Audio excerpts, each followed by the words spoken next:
rõõmsat, rahulikumat elu võimaldava maailmavaate juurde. Keegi polegi õpetanud, mitte keegi ei ole õpetanud kuskil seda, et palve on nagu hea asi või palve aitab või mis palve. Et kaif on palju suurem kui kanep või isegi mingi ühe äkilisem narkootikum suutis tuua. Alkohooliku ja narkosõltlase käitumine on läbinisti sõge ja kui ta ei saa struktureeritud abi, siis on tema päevad loetud, et eks ju nende samade, kui me rääkisime siin vaimsetest praktikatest ja sellest, et need on mingid harjumuste omandamine, et eks need uued harjumused ja nende eesmärk on ju viia oma tajuaparaat nende harjutuste abil teisele sagedustele, et ma hakkaksin ennast ja ümbritsevat maailma teistmoodi tajuma. Täna vestleme vaimsetest praktikatest ja Rupert Sheldrake'i nimi on eelnevad siin läbi käinud ka, aga täna siis on ka siin kandev kese just Rupert Sheldrake ja vestlen Hardo ja Kaiega ja ma mõtlesin, et ma tavaliselt ei ole inimesi palunud ennast tutvustada. Nüüd viimane kord, kui oli Toomas Trapido saates, siis ma ei osanud Toomast ühe sõnaga tutvustada. Palusin tal ennast tutvustada, aga siis ma mõtlesin teie peale siin viimasel paaril nädalal ja siis võite lihtsalt võib-olla, kuna ma teid tunnen natuke rohkem ka, et siis ma mõtlesin, ma paari sõnaga tutvustan ise ja siis võite sellele põrgatada ja siis lähme juba nende vaimsete praktikate edasi. Siis Hardo peale, kui ma mõtlesin, siis kui ma kunagi suga tuttavaks sain, ma vaatasin järgi ka, see oli 2017 aasta lõpus. Novembris, jah. Ja. Siis tollest hetkes mul jäi meelde, et sa ütlesid, et sa oled vaimsete huvidega noormees. Kui sa palusid ma ennast tutvustada, siis ma oleks selle sama pakkunud, jah. Ja siis sealt muidugi siis mul mis mul veel kaks sellist tutvustavad tutvussõna või kuidas, et siis kuidas esimene oli või teine oli, et kvalifikatsiooni kaotanud majandusteadlane. Kaotav. Ja kolmas siis saekraatri filosoof. See on ka mulle väga meeldinud. Ja midagi, need on kõik põhimõtteliselt võtavad hästi kokku. Natuke lähemale rääkida sisse. Jah, põhimõtteliselt küll minu korda. Mis ta oli see vaimsete huvidega noormees, seal ei ole midagi muutunud, noormees saab 60-seks nüüd järgmine aasta.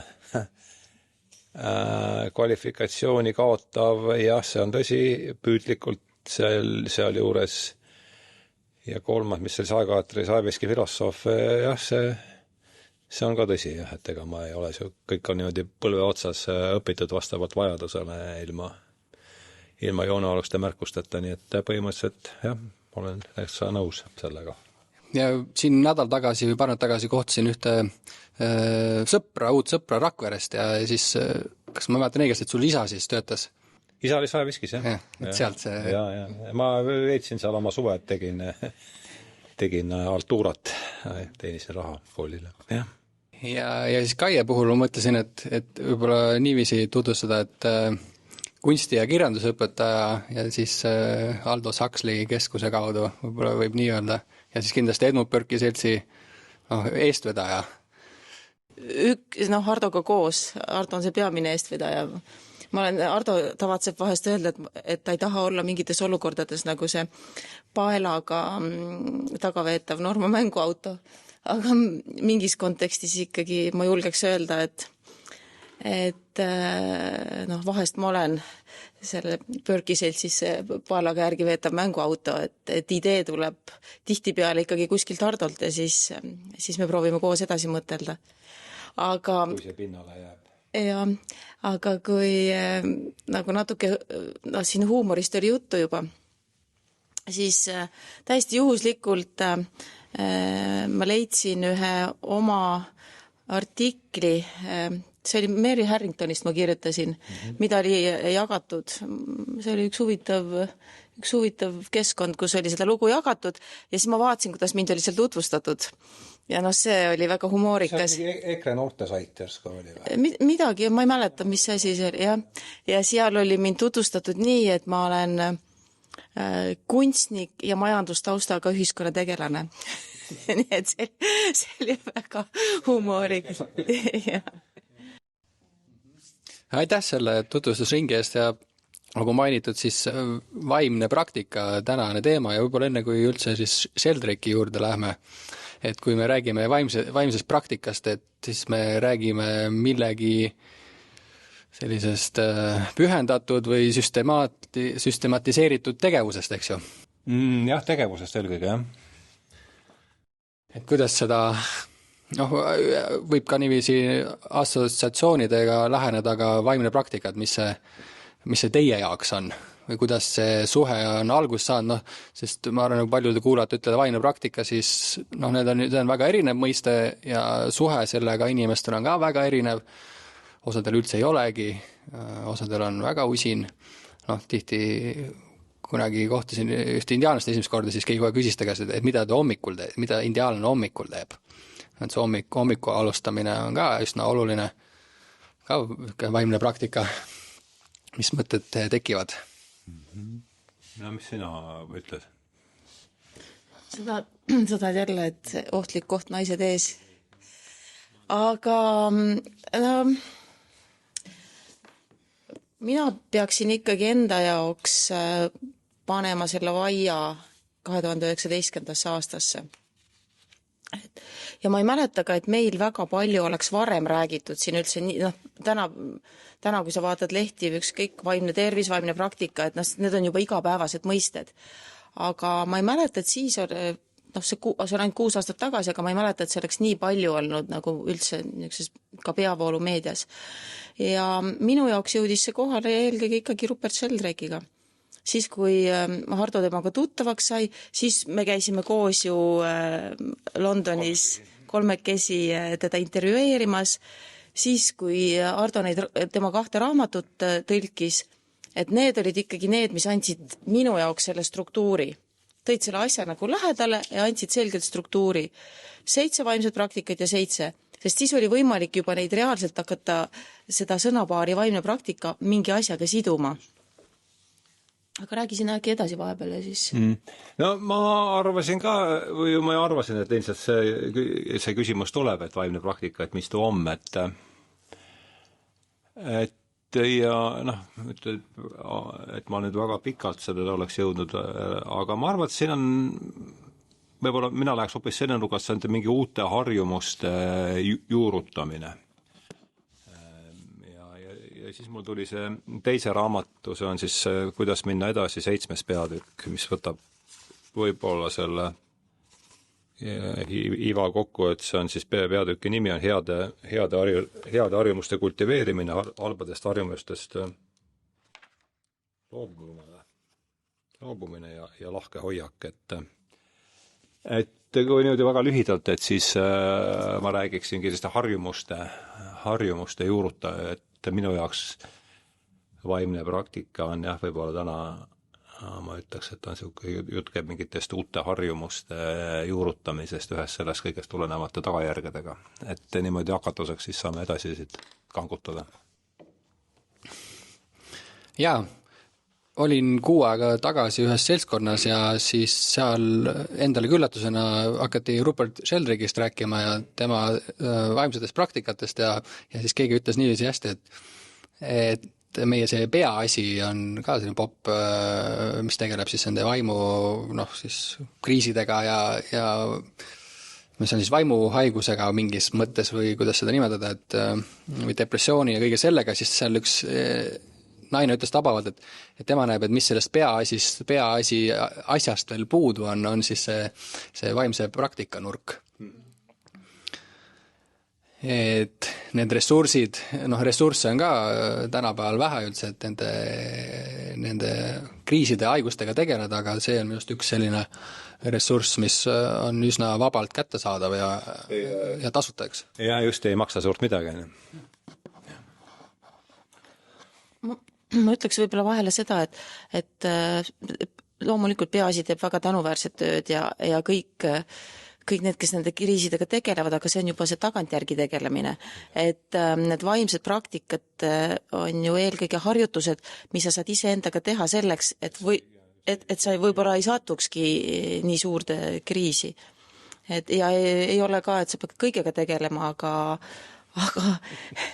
igaüks leiab kindlasti endale mingisuguse meeldiva. No tuleb kohe meelde see, et siin on ju 14 praktikat ja just see, et ei pea kõigiga korra tegema ja kõigile ka käsi sobi, et ka Rupert ise ütleb hästi, et kui oled viimase staadiumi anoreksiat põed, et siis võib-olla paasta ei ole kõige esimene praktika, millega kohe peale hakata. Ja nii et jah, see on oluline moment. Tulite just palverännakult, et see on üks vaimne praktika, millest Sheldrake ka kirjutab seal kummas nüüd? Palverännakud on esimeses, eks? Esimeses, jah. Et kui sellest... Esimese raamatu teaduse vaimne praktika on 7. peatükk. Et räägime sellest kohe natuke rohkem, aga ma mõtlesin, läheneks selle nurga alt, et see istumine vaikuses, eks ju. Ja läheneks selle nurga alt, et kuidas see suhe on tekkinud, et ma mäletan enda seda ka esimest korda, kui sa nüüd nagu istud maha, eks ju, ja ei olegi võib-olla kunagi varem katsetanud seda mahaistumist ja mediteerimist, et mäletan, mul oli ehk seal 2016. aasta alguses olin isal seal Kanaaridel külas ja siis lugesin ühte Michael Singeri nimeline mees ja tema üks raamat Surrender Experiment ja siis seal ta kirjeldas, kuidas tema jõudis nende vaimsete praktikateni ja kuidas see üsna kuulus selline läbi müüdud raamat ka.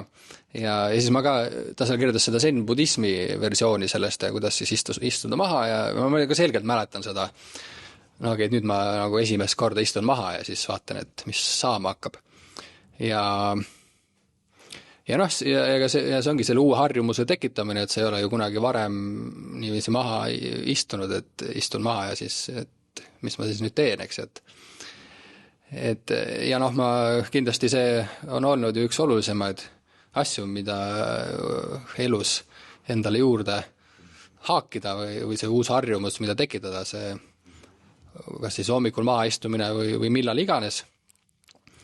Kuidas teil see, millal teil see maha istumine tuli ja kuidas ta hetkel välja näeb, et? No ma arvan, et me räägime praegu siis meditatsioonist, vaikuses istumisest. No me olime selgelt koos, see pidi olema 2019 ikkagi. Ma arvan, siis kui me Poskasse tulime, siis meil oli juba see oli ikkagi, mina hakkasin pihta, see oli veel Maakris. Nii et see on, ma arvan, hiljemalt 2018, aga võib-olla, ma ei suuda seda ka niimoodi. Kas ma proovisin ka sinuga saime tuttavaks 2017. Lõpus. Ma arvan, kusagil seal kandis see võis olla ja siis koos hakkasime juba 2018, ma arvan vist või? No, ega seal ei ole väga suurt vahet, kas 2018 ja 2019, et minu jaoks on kuidagi see verstapost lihtsalt kogu aeg seal 2019 juures kinni. Ja kui sa praegu andsid mikrofoni tagasi, siis ma võib-olla räägin ise kõigepealt ja siis teen sulle sissejuhatuse. Aga no ikkagi Sheldrake'i raamatuga ja algas sellest, et hommikul 20 minutit õues istumist. Algas minu jaoks nagu... Siin oli COVID-i aeg juba see? See oli enne COVID-it ja siis... kui me maal olime. Ja siin linnas oli meil ka rõdu, nii et alati me püüdsime istuda õue ja lähed õue ja siis on teised hääled. Et ei ole päris vaikus, vaid nagu looduse hääled on siis silmad kinni ja kuulad looduse hääli. Ja siis kas kuuled või ei kuule. Ja toas me ka tegelikult istusime. Toas on lihtsam selle vaikusesse minek, et kui ei ole muid helisid, siis see voog viib kuskile ikkagi kaasa. Aga ja me üritasime istuda ikkagi alguses niimoodi, et ka talvel, et sadav ammust ümber ja pleedid ümber ja siis talvel õues istuda. Ja minu kõige meeldejäävam mälestus on, see oli küll COVID-i ajal, siis me olime juba maal ja istusime õues endiselt edasi, otsisime seal talvel mingit niisugust tuulevaikset kohta, et väga külm ei oleks. Ja meil on seal kohe maja kõrval on jõgi ja teisel pool jõge saar. Ja siis, kui silmad kinni panid, see on väga hea harjutus, et kuidas, kui sa ühe meele tööst välja lükkad, ehk siis nagu nägemismeele, et kuidas siis teised meeled võimenduvad. Ehk et sa võid hakata rohkem lõhnasid tundma või siis kuulma paremini või see tähelepanu läheb kuulmise peale ja siis teevad vanad, see oli selline tormine päev ja vanad puud krigisesid niimoodi üksteise vastu seal saare peal. Vaat see hetk on mul nagu nii selgelt meeles. Jah, ei no, mul tuli meelde see Ruperti lause ja Sheldrake'i lause, that you have to make them into practice, otherwise they won't work, et just see sama harjumuse, ikkagi see harjumuse pidev kavakindel juurutamata, kõigele vaatamata teha ühte asja korduste arv kogu aeg, kõik käib korduste. Ja selge see, et see on siin muutunud ja meil sellist koos, nüüd on jälle teise vormi võtnud see asi, aga ma mäletagi, me oleme siis küsimusest juba kaugele triivinud, et võib-olla annad uue, et või täpsustad või tuletad meelde, et mis see... No jah, see harjumuse tekkimine ja oligi võib-olla see esimene samm siis sinna. Esimene samm ilmselt hakkan mõtlema sinna ikkagi ja hakkan mõtlema nüüd siin järjest, mediteerimine, see on selge, tänulikkus, see on pigem selline üldine meelesätte muutuseks taas.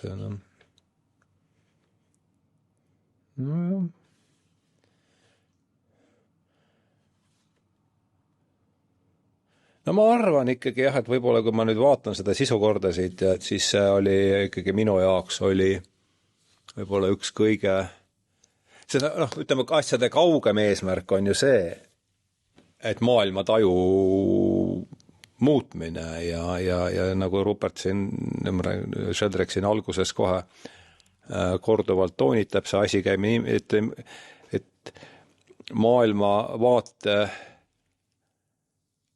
ütleks siis niimoodi, et laias laastus minu jaoks on see teekond olnud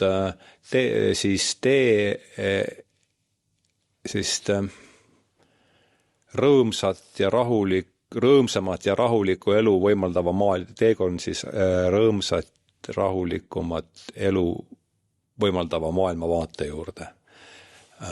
On olnud see võib-olla see laiem teekond, aga see maailmavaate muutus, nagu Sheldrake autor siin mitte korda rõhutab, ei käi niimoodi, et näed, siin on nüüd uued asjad, millest sa hakkad uskuma. Et nüüd usun nendesse ja et see ei käi niimoodi, et see käib läbi kogemuse. Ja need samad harjumused ja praktikad annavad selle kogemuse, mille pealt siis saab uus ilmavaade tekkida. Nii et kui ma seda vaatan, et ega siis enda puhul ma ei saa kindlasti, ma ei saa psühhedeelikumidest siit ma ei saa mööda vaadata, sest see ikkagi, ma olin selles nii kipsis selles vanas kinni, et ilma nende sellise läbistava toimeta, ma arvan, et ma sellest kookonist ei olekski välja tulnud, nii et kui sa küsid, et ühte daatumit, siis ma arvan, et see on 2018 august, kui ma käisin ja esimest korda siin oli Perus Šamaan külas Pärnumaal kusagil seal. Et see üldse, et see oli selline raputus, mis siis võimaldas, et andis mingi aimuga sellest, kuhu siis meditatsiooniga võib jõuda. Et võib-olla selge daatum võiks olla seal ja psühhedeelikumidest ja nendele on siin pühendatud siis teises raamatus, kuidas minna edasi ka terve peatükk. Kiire teadaanne, me räägime hetkel vaimsetest praktikatest ja astroloogia on üks vanimaid neist. Olen valmis saanud uue eestikeelse astroloogia tarkvara nimega Astrotark. Seal saad uurida enda sünnikaarti ja käesolevaid transiite, arhetüüpseid seise, mis sind kõige rohkem mõjutavad. Mine vaata, 7 päeva saad tasuta proovida astrotark.ee. Jaa, arutame kohe seda teemat ka, aga siit lipsas nüüd sisse sealt selles esimese raamatu esimene peatükk tänulikkus ja ma mäletan, see võis olla ka ehk siis üks esimesi klippe, mis sa lõikasid Põrki seltsi YouTube'i lehele Sheldrake'ist, kus ta räägib, et tänulikkus on võti. Ja ma mäletan tollel hetkel see videoklipp ja muidugi see tänulikkuse teema hakkas, kui sa seda klippi vaatad ja kui sa vaikselt seda praktiseerid, siis sa kohe mõistad selle tänulikkuse jõudu ja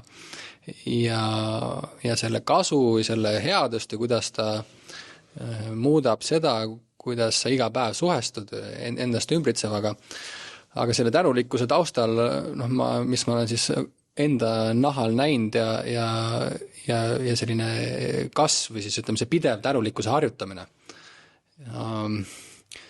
Ja ma nüüd värskelt linna kolinud ja 4 aastat maal elanud ja siis ka seal viimasel 4 aastal talviti rohkem seal Põhja-Ameerikas ringi liikunud ja uurinud siis seda indiaani rahva sellist olemist on ja seal, kuidas need vanemad räägivad, et see terve elu oli mingis mõttes nagu palves olemine, et sa iga päev, igal sammul oled palves ja seal taustal ma nägin ka seda, et mingis mõttes igal... Rääkisid siis indiaanlased? Jah, et igal sammul siis ka ütleme tänulik olemine, et seal maal oli seda muidugi lihtne praktiseerida, et kui sealt kaevust vett teid, et siis ütleme, et kui mul selle ei meelde, siin üks indiaani vanama, kes siin Eestis käib ka, Mona Polaka, et tema üks intervjuu kunagi ammu Halla Kosmose, et ta rääkis sellist lugu, et kui ta oli väike tüdruk, ja ema tõi kaevust vett seal Hopide maal, siis iga hommik valas sealt kaevust toodud vett maha ka ja tänas seda veekest ja maad, eks. Ma mäletan, esimene aasta maal elasin, siis kui kaevust vett tõin, et siis võib-olla umbes niiviisi 3. korras mul tuli see meelde, eks. Siis teisel aastal oli niiviisi, et enamjaolt nagu oli meeles iga kord, kui kaevust vett tuua, seda tänada, aga ei läks iga kordi meelest ära ka. Ja see 3., 4. aasta oli siis nii, et siis enam kordagi ei läinud meelest ära tänus olla. Harjumuse juurutamine. Et jah, see tänulikkus, ma mõtlen, et võib-olla kõikidest nendest praktikatest vast võib-olla isegi kõige olulisem. Ma olen nõus põhimõtteliselt, jah. Ja see hakkab ju väga lihtsatest, et ei pea mingit hullu asja välja mõtlema, vaid et see hakkab märkamisest. Ja minu jaoks hakkas see tänulikkus märkamisest ikkagi, ütleme söögipalve siis. Ja sellest räägib ka Sheldrake, sellest söögipalve olulisusest, et me võtame nii paljusid asju iseenesest mõistetavalt, aga see ei ole iseenesest mõistetav. Ja et olla tänulik selle eest, et on süüa ja on katus pea kohal ja ma olen, Riko, sinuga selles suhtes väga nõus, et see muudab ennast nagu väga kiiresti, sest et on lihtne olla ka teise inimese peale pahane, aga on teine võimalus mõelda nagu selles Optima kloostriisade palves on, et aita mul seda päeva, aita mul vastu võtta kõik, mis selles päevas, mis see päev mulle toob. Et mis iganes hetk ja kui sa oled selle hetke peale tänulik, siis see juba muudab sind ennast. Terviseks. Ja ma olen ka nõus, et see tänulikkus on ilmselt, nagu Sheldrake selles klipis ütleb, et tänulikkus on, lahendus peitub tänulikkuses, et aga jällegi selleni jõuda, jälle meil on see sama söögipalve juurutamine, alguses läks meelest ära, nüüd läheb vähem meelest ära ja peaaegu omavahel olles eriti ei lähe enam meelest ära vist. Ma ütlen siia kõrvale seda, et selle söögipalvega ka näiteks, mis Sheldrake'i puhul mulle meeldib, et Sheldrake ju toob välja selle, et kõik need vaimsed praktikad, mis ta on kokku korjanud nendest 2 raamatusse, et need sobivad kõikidele religioonidele, pluss need sobivad ka inimestele, kes ei pea ennast religioosseteks inimesteks. Ehk et ta nagu hõlmab kõiki inimesi. Ja söögipalve puhul ta minu arust ütleb ka väga kenasti, et kui sa ei ole üldse sellega näiteks harjunud, et siis hakata lugema näiteks kuskil palveraamatust palvet, et need asjad ei lähe niimoodi, aga et siis, et kui tulevad nendel külalised, et siis me lihtsalt istume vaikides, me võtame käest kinni ja oleme korraks hetke vait, et igaüks saab enda sõnadega enda sees öelda ära selle palve. Ja vaat minu arust see on nagu hästi oluline, et inimesed, kes praktiseerivad, kas religioossed inimesed või praktiseerivad palvetamist, nende jaoks on need sõnad lihtsad. Ja need ka praktikad, et nad saavad kohe aru. See on osa juba nende. Ja nende igapäevaelust. See on olemas juba. aga oluline on, et see ju jõuaks ka nende inimesteni, kellel tihtipeale on raske ka seda lihtsalt aitähi suust välja öelda. Ja selles suhtes on Sheldrake minu arust väga hea teejuht, et aitab ikkagi nagu sellel tänapäeva ilmalikul inimesel kuidagi nagu nende vaimsete praktikatele lähedale jõuda. Jah, olen väga nõus sellega. Ja mulle meeldis see ka, mis sa ütlesid, et võib-olla see on ka olulisem nende inimeste puhul, kellel on isegi raske seda aitähi öelda ja teistel tuleb see palju loomulikumalt. Ma ju enda nahal oskan öelda ka, et kui ma seal indiaanlaste juures elasin ja siis satud seal kuhugi rituaalile, eks, ja siis seal võib-olla ükselt siis tekib moment, kus öeldakse, et need poiss, et hakka siin palvetama, eks. Ja nagu see ei ole kunagi seda teinud varem. Siis see on huvitav, mis inimese sees toimub, et see selline hirm üldse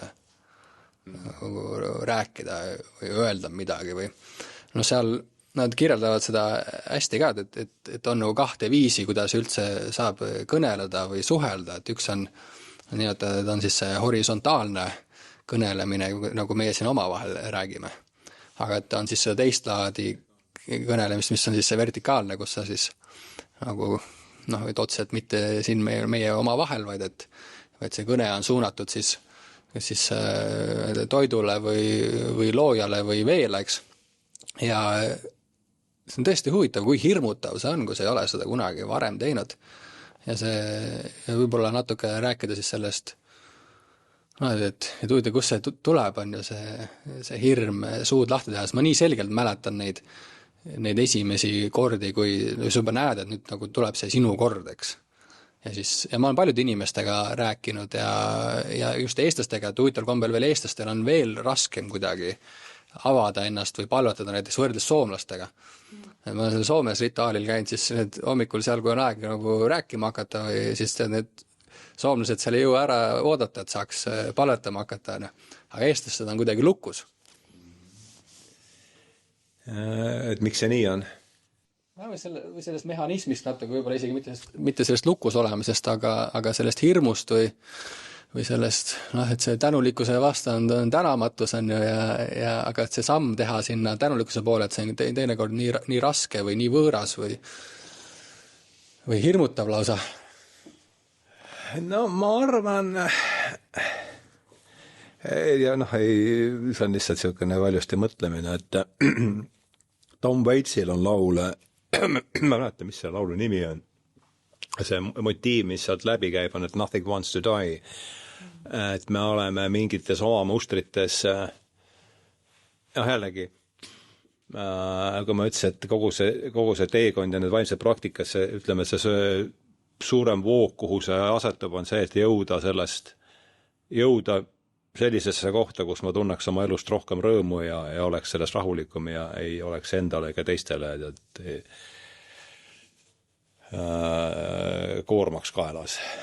Et selge see, et see mingi vana muster hoiab seal kinni ja ma arvan, et see vana muster või vana mina või vana inimene see lihtsalt hoiab ja tunneb instinktiivselt hirmu selle ees, et on muutus ees. Ma arvan, et see on see võib-olla see, mis mina oskan selle kohta öelda, aga teine asi, mis sa rääkisid, see indiaanlaste pidev palve. See on huvitav, sest see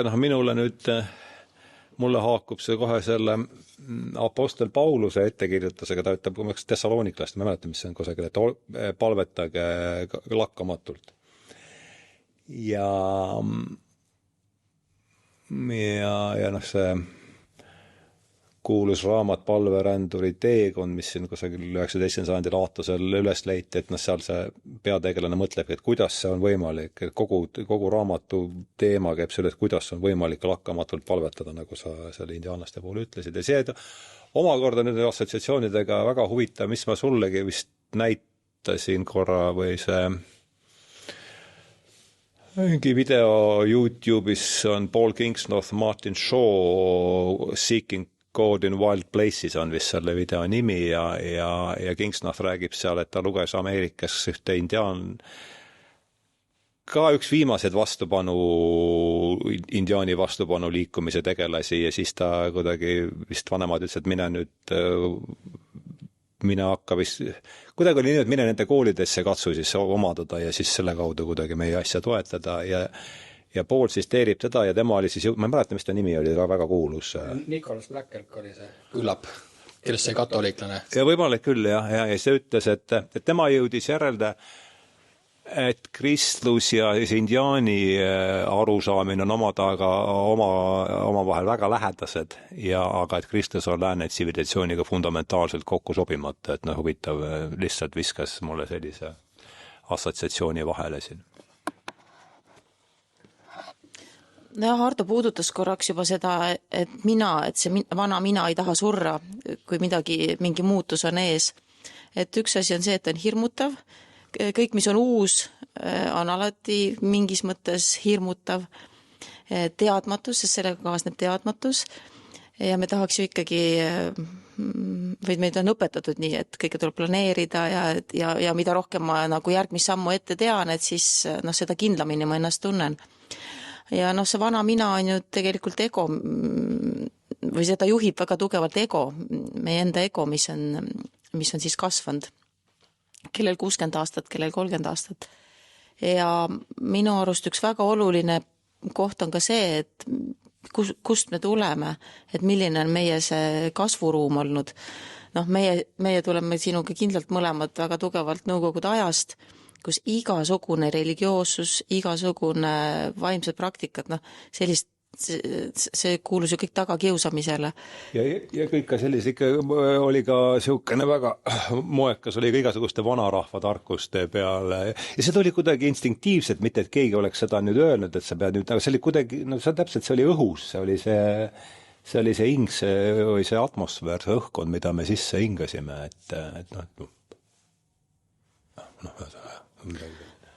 jah, et ühesõnaga, et ei olnudki võimalik, me kasvasimegi selgelt hoopis teistsuguses vaimuruumis.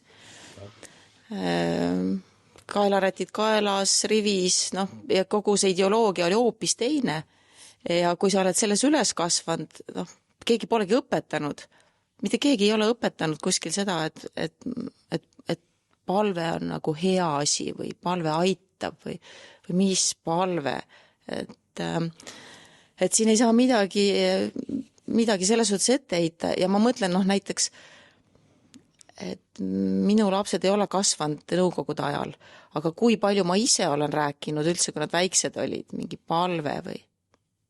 Sa olid sellest kasvatusest olnud. Ma olin tulnud teisest kasvatusest ja see minu enda muutus ja need teadmised on tulnud hoopis hiljem. Ja hiljem me juba räägime nendest asjadest. Me oleme teinud ka seda söögipalve, Sheldrake oli väga hea nagu siuke, nagu niuke punane värvilaik või kirev värvilaik hüppas nagu tegelikult sellesse, ütleme niimoodi vanasse ellu või harjunud ellu. Ja seda oli tegelikult ka lastel väga lihtne vastu võtta, sest et noortele, ma mõtlen mul Triine klassikaaslased, kes olid ja täna 23-24, see teadusvaimne praktika on lihtne lugemine ja ta on niisugune mõnusalt vastuvõetav ja ka noortele pakkus see huvi ja siis saavad hakata tekkima alles need mingid üldse arutelud või diskussioonid sel teemal, et mis see on või vastu vaielda või mitte vaielda, aga kui selliseid sõnu pole üldse nagu kasvatuse sõnavaras, siis ei ole üldse ime. Kui ei ole seda kogemust teistmoodi reaalsuses, siis ei olegi. Siis kogemust ei ole, siis ei ole, siis ei saagi sellest rääkida. Jah, see on eeskujude puudumine on ju. Siin Euroopas öeldakse tihti räägida, et seal Indiaanimaal on palju neid vanaasjasid ja vanemaid, kellel siis olid eeskujud nende vanaasjad ja vanemad. Meil siis, eesti keeles on sellised sõnad vanemad või siis need elderid, et meil, vahest ma siin Euroopas ka ringi liikunud, siis seal osad ütlevad, et meil on nagu nende elderite puudus ka natukene. Massiivne kultuurikatkestus on selle asja siuke laiem ühiskondlik nimi tõenäoliselt. Sõda ikkagi, varasemasse aega ma ei oskagi nii palju mõelda, aga ka oma suguvõsale mõeldes, et see teine maailmasõda lõhkus nii palju lõhkus ära kõik need talud, need pered, kus koos elati, millist traumat see kõik juurde tõi veel siia nendesse peredesse, et siin on üks suur ellujäämine olnud ikkagi. Jah, need traumade võrgus me sipleme siiani ja nüüd on juba uus siin, vaata, et sõda koputab jälle uksele, et noh. Ja sest palvehirmust ka rääkida, et seal vaata, see oli 2022 talvel, siis läksime, sõitsime seal, otsisime ühte tseremooniat seal ühe indiaanlase ja tema lapselapsega. Ameerikas jah, seal Arizonas ja pidi ühes kohas toimuma ja jõudsime sinna selle palverituaalil, aga siis seal üldse ei toimunud ja sealt siis veel see hõimupolitsei ajas meid ära, kuna me olime valest hõimust ja aga siis otsisime ühe teise palverituaali üles ja Phoenixi lähedal. Ja see viidi siis seal ühe naise jaoks, kes indiaalane, kes oli siis Iraagi sõjaveteran ja siis kogu see sõja traumast nagu tervenemise, see oli juba tookord juba tänurituaal, et tal muidugi oli siis veel indiaanlased, nad ei suuda seda glükoosi või seda suhkrut väga hästi seedida või kuidagi läbi sünteesida, et siis neil on suhkruhaigus kõigile ja siis tal umbes aasta tagasi siis oli jalg kõik siniseks läinud ja siis arstid ütlesid, et siin on ainult jala ära lõikamine aitab, aga tal mees oli ka siis siis see peote rituaal siis, mida see põlis indiaani kirik seal Põhja-Ameerikas, et ta mees ikkagi ütles, et teeme ikka selle ka, kui naine väga ei uskunud sellesse, aga võttis mehe sõna kuulda ja siis me jõudsime sinna tänurituaalile, kus ta ütles, näed, et mul arstid ütlesid, et lõikame ära, aga näed, et täna mul on jalg on alles. Aga siis seal hommikul siis üks noor tüdruk, sellest palvehirmust rääkides, seal oli üks see mees, kes seda rituaali läbi viis, kutsutakse nagu sellist roadmanideks või medicine manideks ja tema tütar siis tõi vett tseremooniasse elus esimest korda, tegi seda veepalvet. Selline 17-aastane indiaanitüdruk. Ja tihti sa näed seal vee taga selliseid indiaani vanemaid, kes siis palvetavad ja räägivad nii, et su kõrvad ei ole kunagi sellist kõne ja palvet kuulnud üldsegi. Ja aga siis seal oli üks indiaani tüdruk istus seal 17-aastane ja ta oli nii häbelik, et ta isegi ei rääkinud meiega ja niiviisi siis häbenes ja punastas seal, et ta nii tähtsale kohale on pandud ja siis, kui oli aeg seda palvet tegema hakata, siis ta sosistas seda palvet.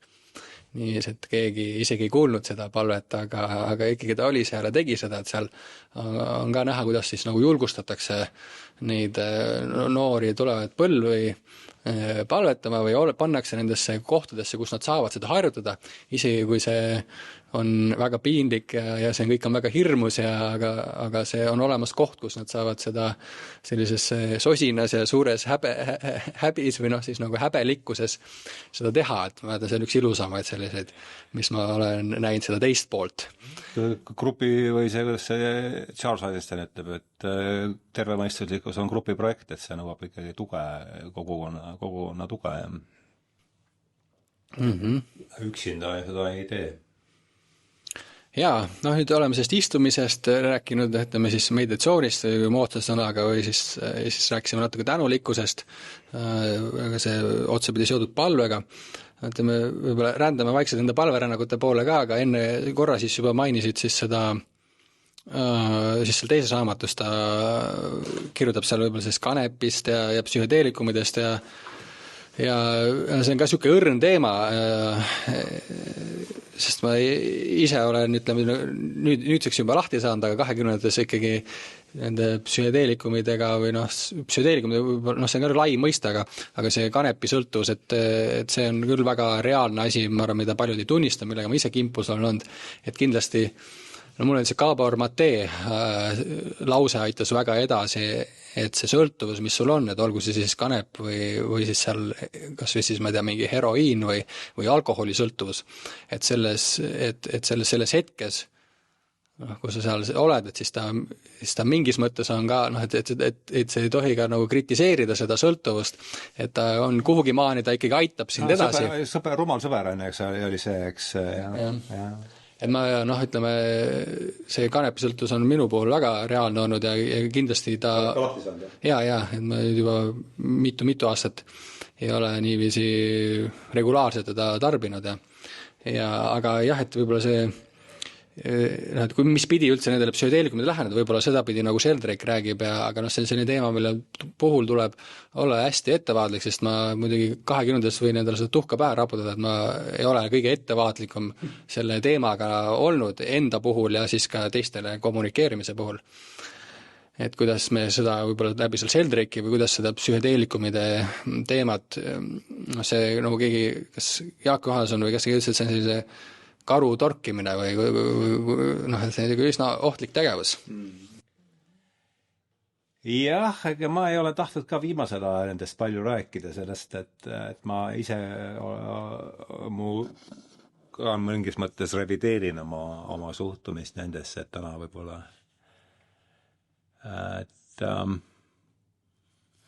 no selge see, et minu puhul olid nad ikkagi äärmiselt oluliseks, et üks on selge, et ma ei oleks sealt kohast ilmselt nende abita välja tulnud, punkt 2 on ka samamoodi, olin hädas kanepisõltuvusega ja see on ka ime, et ma sealt olen nüüd saanud ikkagi teine aasta saab, kus ei ole teda üldse puutunud. Ja tõsi on ka see, et kui võtta siin raamatus kõikide muude seas oli kanep ka siin, et siis mingiks ajaks andis mulle andis selle tegevusele mu enda silmis mingi sellise legitiimsuse. Aga jällegi, üks võib-olla kõige olulisem lause, mis puutub nüüd mis puutub psühhedeelikumidesse, et võtta iga kuidas siin sõna kordusse tekkis, ma kuidas ma seda tõlkisin, aga et võtta iga psühhedeelset seanssi kui palverännakut, et ma arvan, et see oli väga oluline ja tegema seda ka kanepi puhul käis ikkagi üldiselt palve ette. Aga jah, et keeruline teema jah, et seal on ma näen neid ohtusid nüüd ka palju selgemalt, kui ma selle asja sees olles nägin, ma arvan, et mul vedas väga palju, et ma sattusin ikkagi kokku inimesed, kelle juurde ma sattusin ja kes neid siis tseremooniaid läbi viisid, olid minu praeguse arvusaamise järgi ka siiani adekvaatsed inimesed ja ma õppisin neist palju, sest oli palju kasu, aga ma nägin ka seda, et sellesse rattasse võib minna sisse niimoodi, et võib minna sisse ja sinna sisse jääb, et ega ma ka esimese hooga jah, et ma olen oma suhtumist sellesse teemasse ka niimoodi revideerimas just nendel samadel põhjustel, et kanepi sõltuvus on tõsine sõltuvus, mitte muidugi veel kord ma pean rõhutama seda, et ei lõhkunud ligilähedaseltki nii palju kui alkohol ja mis mu valikud siis nii väga olid, teine sõltuvus oleks olnud ma tõenäoliselt mingid rohud, mida ma see on see, paneme need asjad ka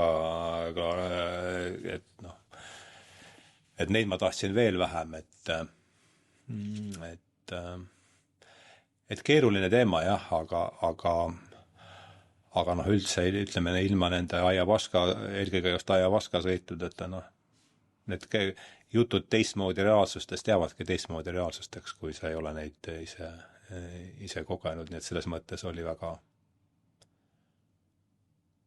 väga oluline vaimne praktika, ma ei tea, kas ma oleks seda pidanud nii palju praktiseerima, nagu ma seda praktiseerisin, see oli jääbki küsimus ülesse. Praegu ma olen sealt niimoodi distantseerumas ja ega ma rohkem ei oskagi midagi öelda siin, aga ma arvan, et veel kord, et nii veendunud nii läbi ja läbi materialisti jaoks, nagu mina seda olin, sisuliselt kogu see majandusteooria, mida ma siin jahvatasin oma 20 aastat, see on kogu selle meie materialistiku elutunnete viimane vint, et sealt ilma selliste tugeva toimelise vaimse praktikata, mida me psühhedeelikumid endast kahtlemata kujutame, ma ei oleks sealt ilmselt välja tulnud, selles ma olen ka veendunud, aga ma jäin nüüd pikalt patrama, et Kaia räägis aga midagi. No mul tuleb meelde see Stanislav Grof, kes ütles, et psühhedeelikumid on väga võimsad tööriistad, aga nad on ohtlikud, et need pole lelud, millega mängida. Ja mina näen ka või olen näinud, ühtepidi Ardo kogemusest ma olen näinud, et neist on abi õigel hetkel õiges kohas. Ja siis, kui see on ka aastaid tagasi, Alar Tamming korraldas seda Psycherance'i konverentsi, siis seal näidati filmi nendest Ameerika missioonidel käinud sõduritest, kes kannatasid selle posttraumaatilise stressi all. Ja seal oli ka, kus kellelgi olid nagu terved seinatäied, kapid olid, riiulid olid mingid tablette täis, aga mul on meelde jäänud, kus üks isa viis hommikul pidi last kooli viima, nüüd ta oli kodus tagasi, pidi last kooli viima ja ta ei suutnud, sest ta nägi igal pool, kui ta autoga sõitis, ta nagu nägi mingit barjääri ja et keegi ründab kuskilt. Et need mingitest sellised sündmused elus nagu muudavad samamoodi su seda psüühikat nii palju, et kui sa nendest, et sa ei suuda enam sellest tavapärasesse ellu tulla. Ja ma usun väga, et sellistes kohtades need psühhedeelikumid aitavad, võivad aidata väga palju.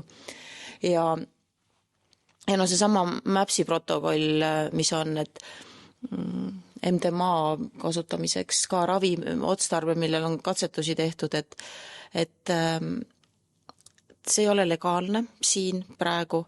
Aga USA Ravimiameti viimases 40 aastat on teda seal siis juurutatud ja meie tervise eest muret kandvad tervishoiuametnikud on seda, ma räägin USA-st, 40 aastat on seda viivitanud samal ajal, kui vaktsiinid suruti siin läbi, eks ole, 6 kuuga, nii et silm ka kellegi ei pilkunud, et kas mina olen ainuke, kellel siin tekivad küsimused või? See on ju täiesti jabur. Ühesõnaga, et ikkagi ma arvan, et meditsiinis on nendel väga oluline roll ja vaimsete praktika poole pealt ma usun ka, et ega need põlisrahvad ju asjatult ei tee oma neid ringe ja see ei ole ainult see, et me tarbime mingid kas ajuvaskat või peyotet või mida iganes, vaid et see on ikkagi selgelt, sa ütlesid ise, et palve käib sinna juurde, et need on rituaalid ja nendel on ka väga selge oma koht elus, aga kõik see, mis siin mustal turul nagu ringeleb või vabal turul, see on kahtlemata ohtlik, sest sa ei tea iialgi, mis päritolu on, sul puuduvad mingid üldse aimdused, mis sinna juurde käib veel, ja kui ta satub süütute noorte kätte, siis ongi, see võib väga halvasti lõppeda ja et neil on oma koht ja selles kontekstis, nagu see Rupert ka kirjutab, rituaalid ja põlisrahvaste juures, kes neid asju on teinud läbi aastatuhandete ka, et mina arvan, et seal on oma koht olemas.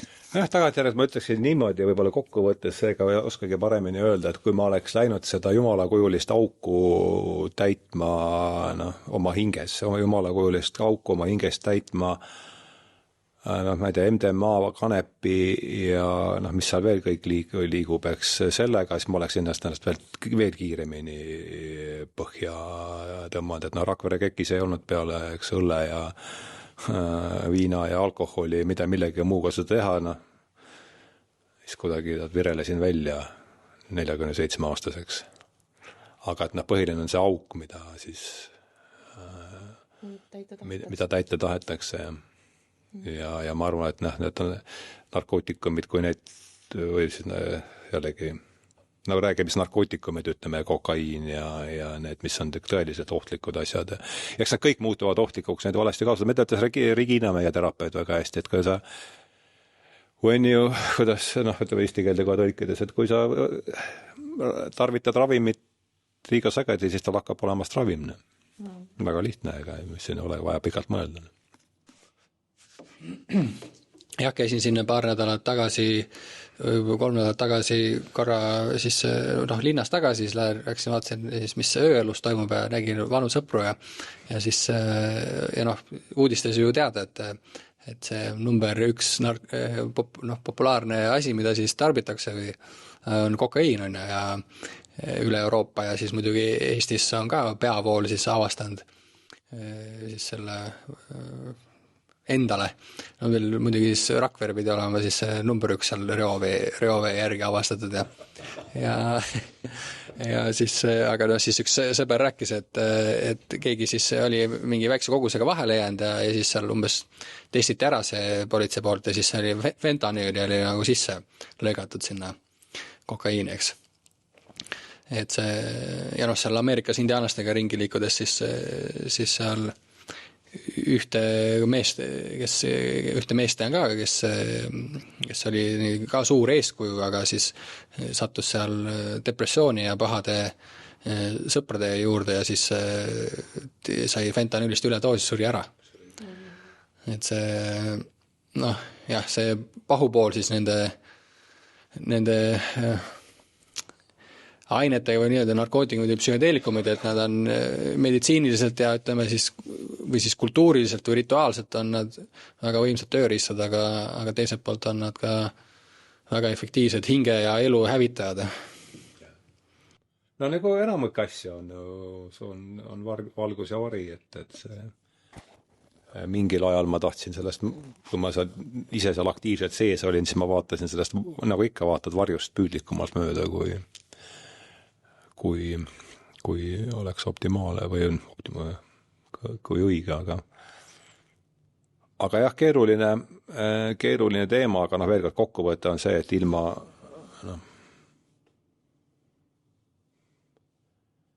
seda ütles mulle Alar Tamming kunagi, et sa oled ütleme selline tekst või siis ütleme õpiku näide sellest, kuidas need võivad hästi mõjuda ja mingis mõttes aga jällegi selleks ajaks oli seal juba mingi muu arusaamine sellest, et mingi auk on üldse südames ja et on või hinges siis. Et selleks ajaks, kui ma nendeni jõudsin, ma olin ikkagi juba kuhugi jõudnud, kuhugi edasi jõudnud, need aitasid mind sellel teel edasi.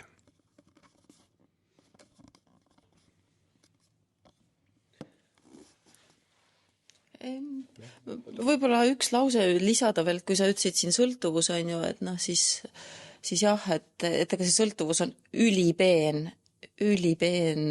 tegelane. Et see mässib su niimoodi enda sisse, et sa ei saa ise arugi. Ja ülilihtne on ju öelda endale, et ei, või sa ütlesid väga hästi, et varjust mööda vaatamine või mitte tunnistamine, et ja paljud nendest psühhedeelikumidest on, mis tegelikult ikkagi niisuguse sõltuvusliku loomusega, et see ei ole nii, et ma joon nagu kohvi või... No kohviga sõltuvus samamoodi. Kohvi on ka sõltuvus, jah, või iga reede ei lõhu, ta lihtsalt esialgu või mõnda lõhub võib-olla, kui oled seal... see sõltuvuse parim definitsioon on see, et kui ma saan ise aru, et see on mulle kahjulik.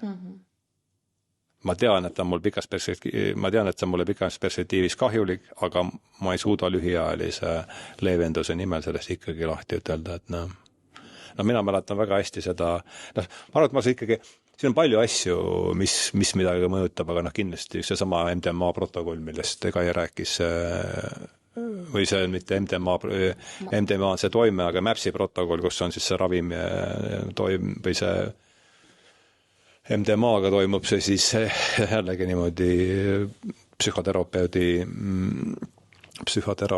siis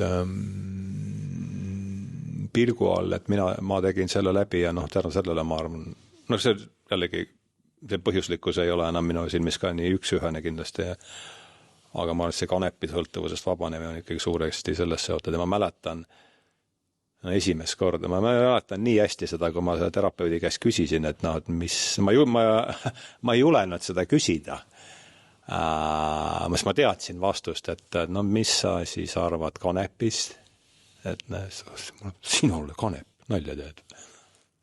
Ja sealt läks 2-3 aastat või, kui ma tast lõplikult siis lahti sain.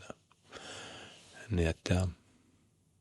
Ja mingis mõttes, eks see, et ta siin kanep on ära toodud, see nagu aitas endal seda jällegi niimoodi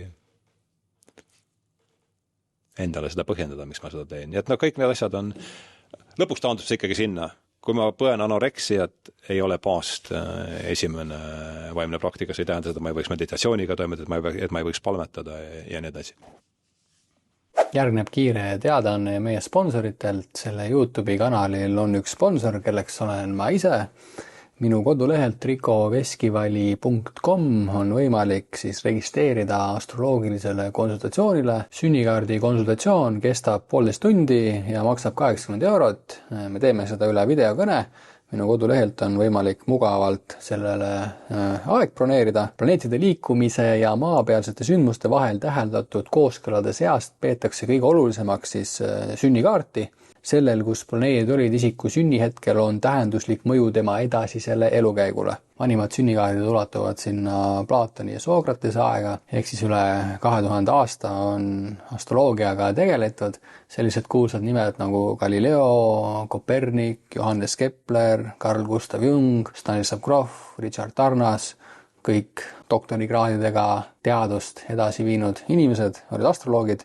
Miks mitte tulla astroloogia konsultatsioonile ja näha, milline on sinu suhe sellega, mis seal üleval on? Jah, võib-olla kui edasi liigume, ma räägin siia veel selle enda Karepist lahti saamise loo ka. Et jõuan siis sinna 2021 kuskil septembris jõuan siis sinna Arizonasse ja siis mul see sõber indiaanlane võtab mu lennuki pealt vastu ja siis lähen tema juurde. Olin 2 kuud seal esimene aasta tema juures ja jõuan see tema juurde ja siis seal on see külaliste maja, kus ma pidin alguses olema, aga tal oli just see ema või tema tütar oli siis tema lapselapse kodust välja visanud, sest see nagu kooliga pahuksis ja nagu need seal reservaadis need indiaani lapsed üldjuhul on, et üsna keeruline see sirgumine ja iseendaks saamine ja siis oli seal külaste mäes, sain selle tüübiga tuttavaks, äge noor tüüp, ta oli 18-aastane või midagi sellist. Ja siis läksin seal üks õhtu hängisin temaga ja siis sain aru, et see on samasugune, ingliskeelne see mõiste on see pothead või siis see kanepi sõltlane nagu mina, et täpselt samasugune ja siis see oli nagu suur üllatus, et vaatad, et oled siin järsku nagu indiaanlaste juures ja vaatad, et see noor indiaani poiss ja vanaisa on muidugi siis sellise hõimu nagu üks olulisemaid ravitsejaid ja lugupeetumaid inimesi ja siis lapselaps siin nagu mitte väga erinev kui ma ise, eks ju. Ja mängis veel seal Xboxi ja istusime temaga koos, hakkasin seal siis Xboxi mängima ja ütles, et kuule, Triko, tahad ka siis väikest seda, tal oli see Vaporizer, et seda proovida ja siis tookord ma seal esimene õhtu ma vist nagu ei võtnud, siis tundus kuidagi nagu imelega, ma olen siin nagu indiaanlaste juurde jõudnud ja hakkan jälle nagu savu tõmbama, et nagu seal see rituaalne pool oli nagu see, mis mind rohkem nagu tõmbas või mis nagu eriline paistis aga siis olin seal nädal või niiviisi olin olnud ja üks õhtu siis seda indiaani vanaisa ka seal kodus ei olnud ja siis jälle hängisin selle lapselapsega seal ja siis jälle mängisime seda Xboxi seal ja siis pakkus mulle seda ja siis mõtlesin, okei, ma siis võtan ühe kõhvi, et vaatame, kuidas siis on ja siis ma ennem olin sealt olin veel 6 aega Alabamas andnud selle teise sõbra juures, kes on nagu samasugune pothead nagu mina. Et me olime seal jäägitult nagu 6 aega lihtsalt järjest savu tõmmanud, kui ma sinna indiaanlaste juurde jõudsin. Igal juhul siis tegin selle kõhvi temaga ära ja siis läksin öösel, see isegi ei mõjunud väga, et see ei olnud nagu midagi aru saada, et niisugune solidaarsuskõhv. Ja siis läksin magama ja siis öösel oli tead selline unenägu, et märkasin keset ööd üles ja niiviisi nagu higistasin ja selline luupaine ja laadne asi, kus sain nii selge märgi. Et umbes, et see, mis ma tegin, oli nagu vale. Ja siis sellest ühest unenäost saati, siis sealt edasi enam ei teinudki nagu puutunudki kanepit 2 aastat. Seal vahepeal tuli siis jälle, kui seal tuli üks väike kokkupõrge seal New Yorgis sellega, aga jah, et sellise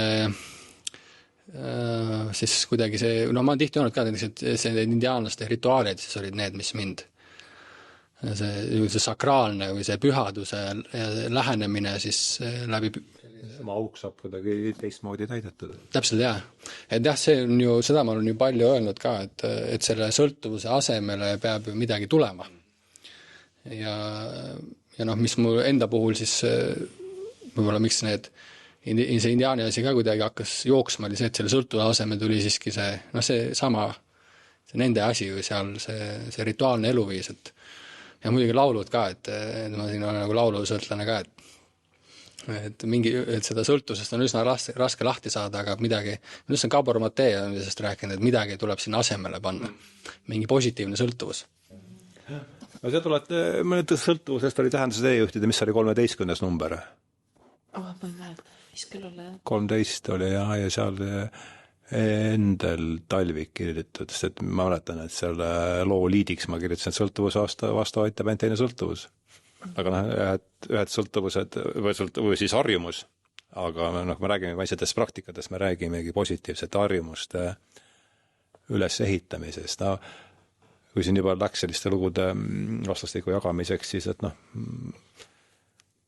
ma arvan, et see oli umbes 2 aastat, see on vähem 2 aastat tagasi, mul oli 2 aastat ei ole täis viimasest kõhvist, aga umbes ma olin seal ikkagi loobumise varasemas järgus ja siis ma lõin YouTube'i otsingu, ma lõin Orthodoxy and Addiction ja selle peale tuleb ikka tuleb mingi mustas kuues vennikene hakkab seal seletama, mida Abemik hakkab seletama seal. Siis ja ma mäletan, esimene lause oli suhteliselt, et you are addicted to an idea, et you need a new idea. Et sa oled sõltuvuses ideest, on vaja uut ideed ja ma isegi vist ei kuulanud edasi, aga see jäi mulle niimoodi, see jäi mulle kõrvana. Ja et see sõltuvuste teema on olude sunnil südamelähedane, et läheb ikka jälle jõud sinna. Kai, tahtsid midagi? Ei, ma tahtsin lihtsalt sulle öelda kommentaariks, et laulusõltuvus on ju väga positiivne sõltuvus. Et kõik ei ole halvad, et kus nurga alt vaadata. Ma ütlen, et see sõltuvust võib nimetada ka harjumuseks. Ja nende positiivsete harjumuste juurutamisest, mida täna me siin ju sisuliselt räägime. Minu meelest.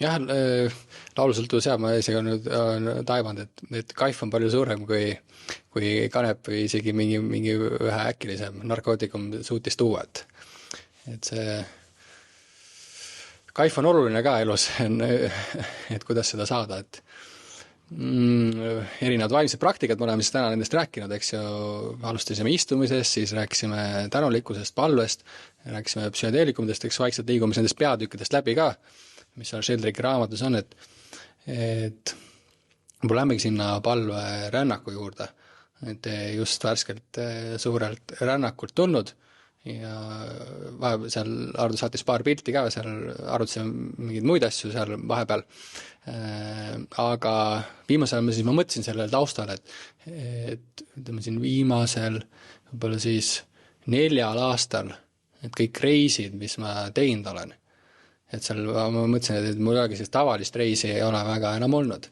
et iga reisi sihtpunktis on siis mingi konkreetne palve ja üritus. Et võib-olla see reis ise, lennukiga on tüütu lennad, et see ei ole nagu päris, omamoodi palverännak ka.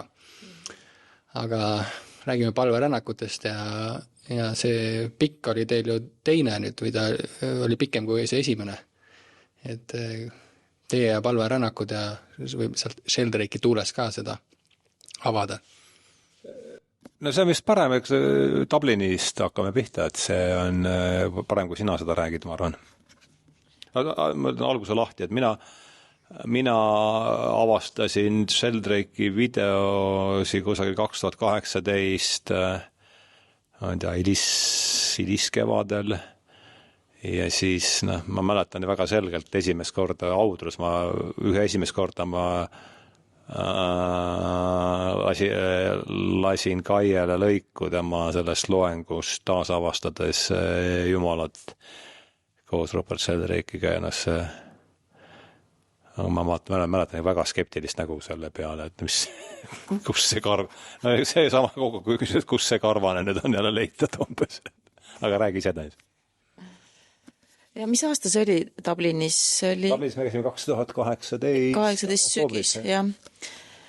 Jah, Dublin on ikkagi see alguspunkt ja see oli just see hetk, kus Sheldrake tutvustas, ta oli valmis saanud selle teadus- ja vaimne praktika ja toimus raamatu esitlus. ja siis Hardo oligi ju enne juba mingil määral temaga tuttav ja no ma kuulasin teda ikkagi jah, tundide kaupa, sest ta oli nii huvitav ja nii tundus nii asjakohane ja vajalik. Ja mulle ikkagi väga võõras, aga tegime otsuse, et lähme Dublinisse, no mina võtsingi seda kui üht võimalust reisida Dublinisse, läksime raamatu esitlusele ja ma ütlen ausalt, et minul tol hetkel lihtsalt mitte ükski asi sealt raamatust mind ei klikanud. Et lihtsalt oli see üritus, aga siis oli üks sõna, mis mul nagu niimoodi, nagu sul tuli see luupainaja, mul tuli pilgrimage. Ja see sõna jäi kuidagi, sellelt ürituselt see sõna jäi niimoodi kuskile siia helisema. Ja siis hakkas see palverändude teema kuidagi vaikselt lahti rulluma, kuni siis otsustasime, et lähme, raamatu tõlkimise käigus juba olid siin sees need Santiago teed, Rupert kirjutab ise ka sellest, et see on Euroopa üks kuulsamaid palverännu sihtpunkte. Ja siis tekkiski kohe idee, et aga lähme. Ja miks me selle Portugali raja valisime, seda ma ei mäleta. Aga me valisime 2019. Punkt 1, meil ei olnud vist väga palju aega seal, et see surus peale. Saime 2 salid veel, aga see ei olnud enam tööl siis. Nagu me plaanisime. Siis ma olin, jah. Ja siis oligi, et mingi väga kindel ajavahemik, vaatasime, et lendasime Portosse, et sealt on täpselt selline maa, et saad veel selle diplomi kätte sealt Santiagost läbitud kilomeetrite eest ja kõik tundus loogiline ja see Porto tundus huvitav ka, või see Portugali rada. Ja 2019 me läksimegi mööda seda Portugali rada ja mina arvan, et ma enda kohta, sina oskad enda kohta öelda, aga ega mul ei olnud mingit selgust, mis asi on üldse palveränd. See oli lihtsalt, et lähme, see oli uus, see oli huvitav, seljakott selga, et teeme siis läbi selle, et millest siis Sheldrick kirjutab. Ja kui me selle olime läbi teinud, siis me ei elanud isegi seal mitte üheski selles albergis ei ööbind, vaid me võtsime kogu aeg hotelle omale, nii et me ööbisime hotellides ja siis lihtsalt ühes viimases kohas, ööbimiskohas saime tuttavaks ühtede sakslastega, kes olid ka seal palverännul. Ja siis, ütleme, niisugune väikene võistluslik moment viimasel etapil tekkis nendega, et kumbi jõuab ennem siis sinna katedraali ette. Aga mida ma seal kogesin, hoolimata sellest, et mul ei olnud nagu teadlikku aimdus sellest asjast, aga kui sa seal kõnnid mööda neid radu, kus on 1000 aastaid kõndinud palverändurid, need sammaldunud kiviaiad, mis nende radade ääres on, see tekitab mingi teise tunde. Ja sa koged nagu reaalselt seda, kui sa oskad juba märgata, siis rohkem, kui ei oska, siis sa saad aru, et kas on mingi väli ümber või et seal on midagi muud veel, et see ei ole lihtsalt üks rada, mis liigub.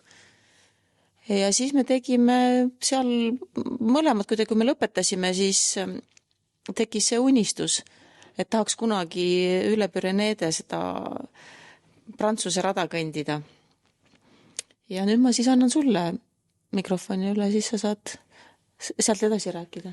Jah, sealt see unistus mõlemal tekkis, et see Prantsuse rada teha ja ka seal just olegi unistuseks, need tihti jäävadki unistusteks, aga siis see 2025 on olnud selline suur ellujäämise aasta mulle, et siin on olnud ikka väga, ütleme viimaste aastate võib-olla ikka kõige keerulisem, et nii füüsiline kui vaimse tervisega siin on olnud tegemist, aga siis see aitas kummatigi jälle seda otsust teha, et ma mäletan seda jutuajamist, kui me vaatasime otsa ja ütles, et kuhu me seda asja lükkame. Et kui me selle tahame ära teha, siis 60-aastaselt on see veel tehtav, 70-aastaselt võib-olla ka, aga 80-aastaselt enam me pigem ikka ei ole, eks. Ja nii me siis... Nojah, seal on, mõtlen vahele, et seal on 2 asja, et üks on see distants, mis on 800 kilomeetrit ja teine on ikkagi see füüsiline nõudlikkus, et alguses üle Pyreneede, pärast 2 nädalat küll mööda seda Meseta kiltmaad, mis on teistpidi vaimselt üsna keerukas, ja siis on lõpus jälle Leonimäed, nii et noh, et sealt on see, et kuhu me seda lükkame, aga enne kui sellest Prantsuse teest või sellest, kus me käisime, sellest saad jälle rääkida, aga ma teen väikse tagasipõike, et siis vahepeal tuli ju koroona. Ja siis meil oli pühapaikade leht. Ja 4. leht, number oligi kohe pühapaigad ja siis oli ju selge see, et noh, ei lähe kusagile mujale rändama. Aga see tõi jälle nagu teadvusse ja ka minu arust Rupert rõhutab seda, et see ei pea alati reisima kuskile kaugele maale, kulutama palju raha, et otsi oma kodukoha ümbruses üles mingid pühad paigad ja tee nendesse palverände ja seda me koroona ajal tegelikult päris palju praktiseerisime. Et me otsisime üles mingid pühapaiku, mida teinekord oli isegi kuskil kirjas olid, aga ega neid füüsiliselt enam nagu sealt koha pealt leida ei olnudki. Aga lihtsalt tegime siis, võtsime oma koti selga ja läksime ja need olid kõik ühepäevased muidugi. Aga täpselt kodukoha ümbert või siis sõitsime autoga kuskile mingisse paika, kust oli jälle jaladistants võimalik teha. No ja, aga siin oli, mis oli meile, mis see pidi olema märtsi lõpp, kus oli see võib-olla vaimselt kõige keerulisem. Ma mõtlesin, et kui see siit nüüd niimoodi edasi läheb, no siis ta lähebki ära. No. Ja siis ma mäletan, et ma tegin see oli mingi laupäev, sa olid ära vist lauduseks, ma tegin laupäeval kõndisin üksi siit Sahakabelisse. See on kokku ka mingi pead 30 kilomeetri vist ikkagi ja sealt alates jällegi kuidagi nagu. Nii et see teema oli ikkagi kogu aeg ei olnud niimoodi, et sealt hakkas vaikselt, mis ei ole, pole ju sugugi ebaloogiline. Terve päev värskes õhus liigud eesmärgi poole, pärast on saavutus, see on ju täiesti, Rupert ütleb ju väga hästi siin ühes, mitte siin, aga see on üks video ka meil seal selles Rupert Sheldrake'i playlistis. Ja see on lõigatud sellest samast kõnest taasavastades Jumalat Rupert Sheldrake'iga. Eks ta toob, et uuringud näitavad, nüüd statistilised uuringud, kummitemplit peale nii palju, kui need siin veel loevad, eks kogu. Et inimesed, kes tegelevad mingi religioosse praktikaga, taastuvad haigustes kiiremini, on üldiselt rõõmsamad ja nende seltsis on parem olla. Ja eeldatav eluviga on Ameerikas tehtud uuringute puhul valgetel meestel 5 aastat kõrgem, mustanahalistel ligi 15 aastat kõrgem, et kui seda teeks mingi tablett, no siis ei jõuaks seda kisa ära kuulata, kui võimas meie teadus on. Siis jagatakse siin punalippu ordeneid ja kõik, aga et nüüd võtta seda, eks, et mis siin siis nüüd väga keerulist on. Terve päev värskes õhus kõnnid ja tõepoolest veel see eesmärgide poole liikumine ja tundub ju täiesti. Aga anna sulle tagasi. No võib-olla ma tooks mõned huvitavamad näited sealt, et palveränd, et kust üldse tekib see mõte, et minna palverännule, et meil tekkis ta väga selgelt sellest raamatu esitlusest kuidagi hakkas seal kujunema. Aga ja statistika mõttes on ka, et mis põhjustel inimesed üldse lähevad sinna palverännu teele. Ja see esimene päev, kui me olime siis Pürenedesse jõudnud ja me lõpetasime selle Roncesvallesi kloostris. Sinna on tehtud väga korralik alberg ja sinna jäi mööbima ja seal tuli, see on ainukene küsimustik, mida ma mäletan, mida me selle tee peal pidime täitma. Aga seal küsiti põhjust. Postiindeksit küsiti kogu aeg. Kogu aeg küsiti postiindeksit, ma ei saa aru, mida nad seal aadressi on oluline, aga postiindeks. Aga seal Roncesvallesi kloostris küsiti siis põhjust, et mis põhjustel sa oled siin raja peal. Kas see on spirituaalne, religioosne, muu põhjus või matkamine. Ma ei tea, mis need tulemused on, kuskilt ilmselt annab välja võtta, aga see panigi mõtlema, et ega inimesed käivadki väga erinevatel põhjustel ja see ei ole üldse tegelikult oluline, et mis põhjusel sinna minnakse.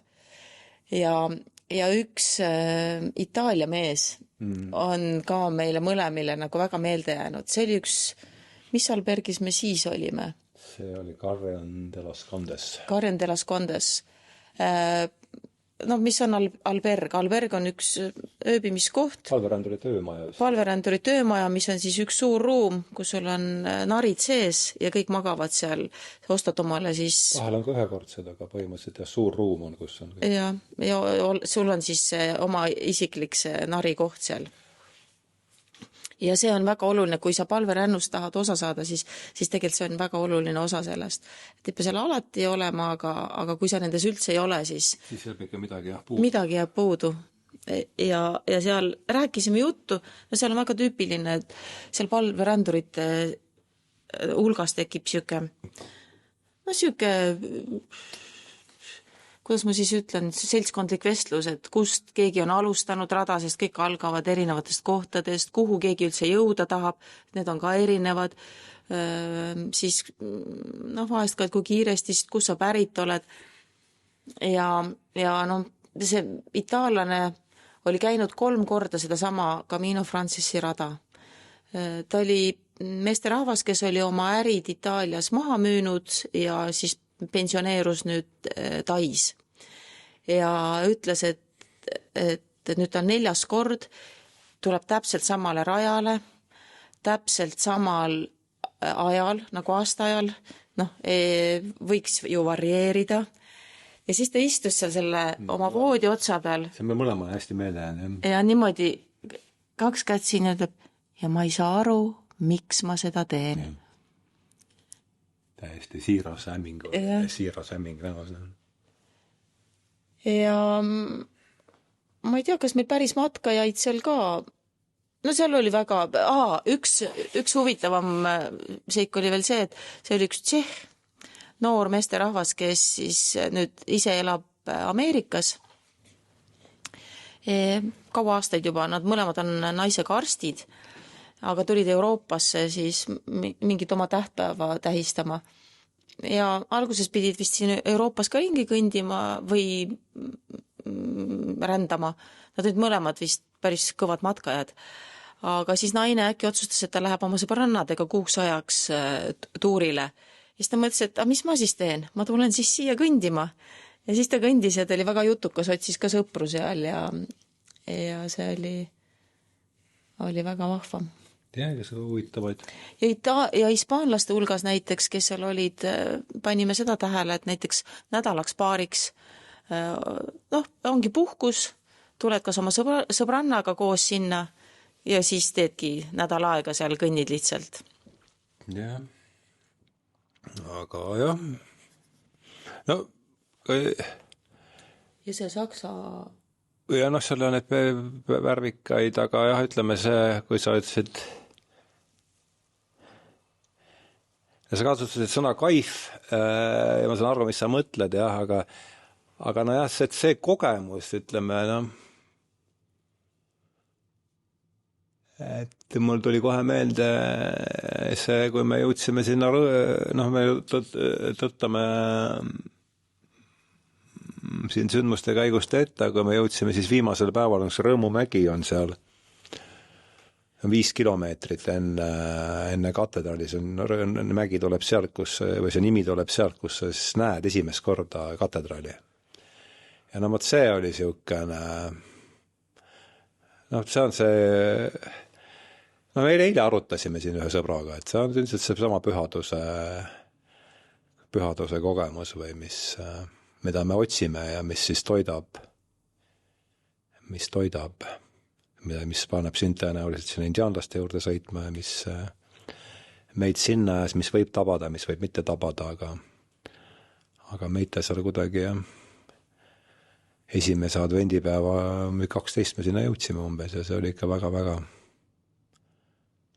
eriline hetk, võib-olla tahad ise rääkida sellest. No sellest hetkest rääkides, kõik jooksis nagu selles suhtes nii hästi kokku, et meil oli planeeritud tegelikult veel üks lisapuhkepäev, arvestades, et füüsis vajab taastumist vahepeal, aga kogu selle pika ajaga oli ikkagi füüsis nii palju kosunud, et me ei vajanud tegelikult seda puhkepäeva enam, nii et siis me tõmbasime 1 päeva ettepoole oma selle saabumise hetke ja siis hakkasime veel vaatama, et sina õigemini hakkasid seda kuidagi vaikselt niimoodi nügima, et võiks pühapäevaks jõuda üldsegi katedraali juurde ja siis me võtsime seal, tegime veel paar nõudlikumat distantsi, et jõuda siis pühapäevaks. Aga mis oli suurepärane, oli see, et just see üks ja ainus pühapäev oli see, mis oli hommikust õhtuni selge lauspäike. Ja pärast me saime siis teada, ega me ju seal kalendrit väga ei vaadanud, et oli ka esimene advent, nii et kõik see kokku kuidagi meile tuli siuke jackpot, aga sinna Rõõmumäele jõudes, see on, kuna meil tuli see Palverännu leht, siis seal see noor poiss noorte rubriigis kirjutab Rõõmumäest ja Ardo... Mikk Saard. Ja Ardo päris mitu korda muudku rääkis sellest Kuulsin Miku artiklist sellest esimest korda sellest kontsest üldse, jah. Aga seal tee peal ikka tuli nagu Rõõmumägi jutuks.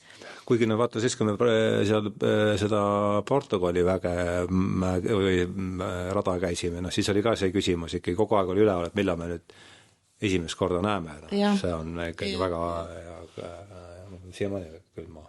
Ja. Aga ja selle Prantsuse rajal ongi see, et on kindel koht, on see Rõõmumägi, kuhu sa jõuad, kus sa siis näed ja kust esimest korda nähti seda katedraali. Ja me teadsime, et me jõuame ja terve päev oli ilus, me niimoodi rõõmsalt kulgesime ja siis tuleb Rõõmumägi. Ja see Rõõmumäe otsas on väike kabel.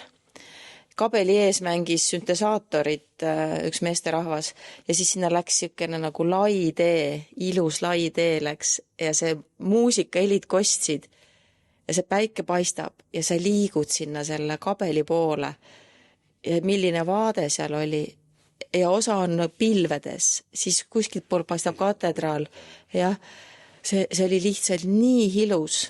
See oli nii ilus, mind liigutas see nii hingepõhjani, et ma lihtsalt nutsin seal.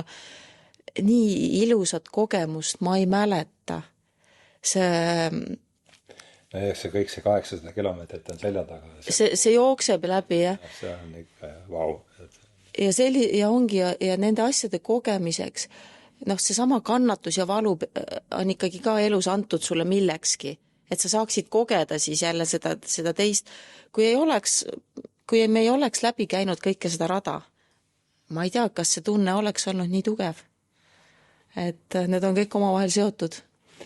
No ja see sama ikkagi rääkime siin ravimisest ja tervevaks saamiseks, et sama mõte, mida ma kasutasin ka oma juhtkirjas selles lehes, meie teise episoodi, kuidas ma võin ka rääkida, on see Richard Tarnas James Hillmanis peetud ühes loengus, et Hillman ütleb, et hing tahab, et teda liigutatakse ja miski ei liiguta meid nagu ilu. See on ikkagi väga, see on pärast seda palverändu veel eriti selge, et enne seda oli see, millest ma kirjutasin, see leht on ju kirjutatud veel teel olles, esimene siukene märk oli see, kui Burgos on siis, oli seal meie teine peatuspaik, Burgosest jäi veel 500 kilomeetrit. Pärast Burgost oli 500 kilomeetri märk, me läksime, see pidi olema Burgosest me läksime laupäeva õhtul läksime, Burgose katedraal on täiesti väga-väga uhke, ta on imeline ja siis me läksime sealt linna väravalt, sisenesime see platsile, see oli see katedraal niimoodi tume, sügav, musta taeva taustal niimoodi kirkalt valgustatud ja samal ajal laulsid siin 3 tänava muusikud Ave Mariat, see oli ka siuke, vaatasime. Sealt sa saatsid pildi vist ka? Sealt ma saatsin pildi ka, jah. Ja sellest ma kirjutan ka seal selles juhtkirjas, et see oli siuke, seal oli see, et hing tahab, et teda liigutatakse ja miski ei liiguta nagu ilu, et see oli ka üks väga kirgas, et siis muidugi see Leonimäe, sa räägi ise sellest Leonimägedest võib-olla. Üks kirgas hetk oli, Leonimägedes on ka Ristimägi ja selle lugu on siis selline, et sa kannad omal palverännu teel kivi kaasas kogu aeg. Mõned toovad kodus kaasa, ma võtsin sealt tee pealt. Ja, et sa kannad kotis omal kivi kaasas ja siis selle Ristimäele sa paned selle kivi, jätad sinna Ristimäele ja sümboolselt sa jätad nagu siis oma selle vana taaga, nagu jätad kõik sinna selle Ristimäele. Ja Ristimäega oli jälle, vaata siin on muusika, ilm, kõik nagu veel aitavad kaasa nendele asjadele. Et oli üks selline päev, kus oli 0 kraadi seal mägedes ja öösel oli olnud tõenäoliselt ikkagi miinus, sest et kõik oli härmas. Ja siis, kui me olime Ristimäele seal oma kivid maha pannud, siis sealt edasi kulges meil tee niimoodi, et me kuidagi läksime eraldi. Ja mingil hetkel võib ju tekkida siuke ego jälle promib, et mis mõttes me siin nüüd eraldi kõnnime, aga tagantjärgi ma saan aru, et seal on see lepituse koht endaga, et ole tänulik, et mingil põhjusel see anti see, et me nagu mõlemad eraldi kõndisime. Ja ma mõtlesin, et tegelikult tagantjärgi, et see oli väga hea, sest et muidu me oleks kahekesi jaganud seal, vaata kui ilus, kui ilus, ja need sõnad oleks kogu aeg vaikselt nagu mingil määral risustanud seda õhku seal. Aga nüüd me olime mõlemad oma vaikuses, kõndisime, kõik oli selline härma muinasjutt. Päike paistab, härmatis, loodus, mäed. Ja siis me otsustasimegi, meil oli tegelikult see oli 34 kilomeetrit pidi olema see distants, aga me otsustasime, et kuhu me siit kiirustame. Siis me tegime 16 kilomeetrit sel päeval ja jäime sinna mägedesse ööbima. Ja pärast tegime tasa selle aja. Ja pärast tegime tasa, jah. Ja see on ka võib-olla see, et ole valmis muutma oma plaane ja märka neid märke. Et kui sul ikkagi antakse mingid asjad ette, et see oleks ülimalt suurim rumalus olnud meil tormata sealt lihtsalt sellest ilusatest mägedest läbi, see 34 kilomeetrit väga rasket päeva ja siis maanduda ja olla kuskil linnas. Milleks? Jah, ega siin oskagi praegu. No, et jah, vägev, et jällegi ja paralleel ikkagi oli ma tooks ikkagi ka võib-olla selle sama ayahuasca tseremooniaga, mis on muidugi palju lüheajama, kestab 6 tundi, on palju intensiivsem, aga kõik see ikkagi, see hetke alguses keris seda, ütleme sellest, minu puhul siis ütleme sellest 3,8 kilomeetri paksuses piinlike juhtumiste ja sigaduste kataloogist või sellest kaustast ikkagi keris esimesel paari nädalal ikka korralikult üles. Aga kuidagi sellega ma arvan jah, et nii tõhusat tseremooniat ei ole, et kuidagi sellega lepitamine ja kõik need käisin katoliiklikel missadel elus esimest korda seal, ma käisin üksi ja Kaiega koos ja mina sain õigeusklikuna ka nende armulavast osa, nii et jah, see oli ikka nagu Sheldrake ütleb seal, ma ei tea, kas siin raamatus või ühes videos, et ega vaimseteks otsinguteks ei ole kohasemat viisi kui palverannak, sest siin teil liigute sõna otseses mõttes püha eesmärgi poole ja nii et tõesti vägev kogemus, jah.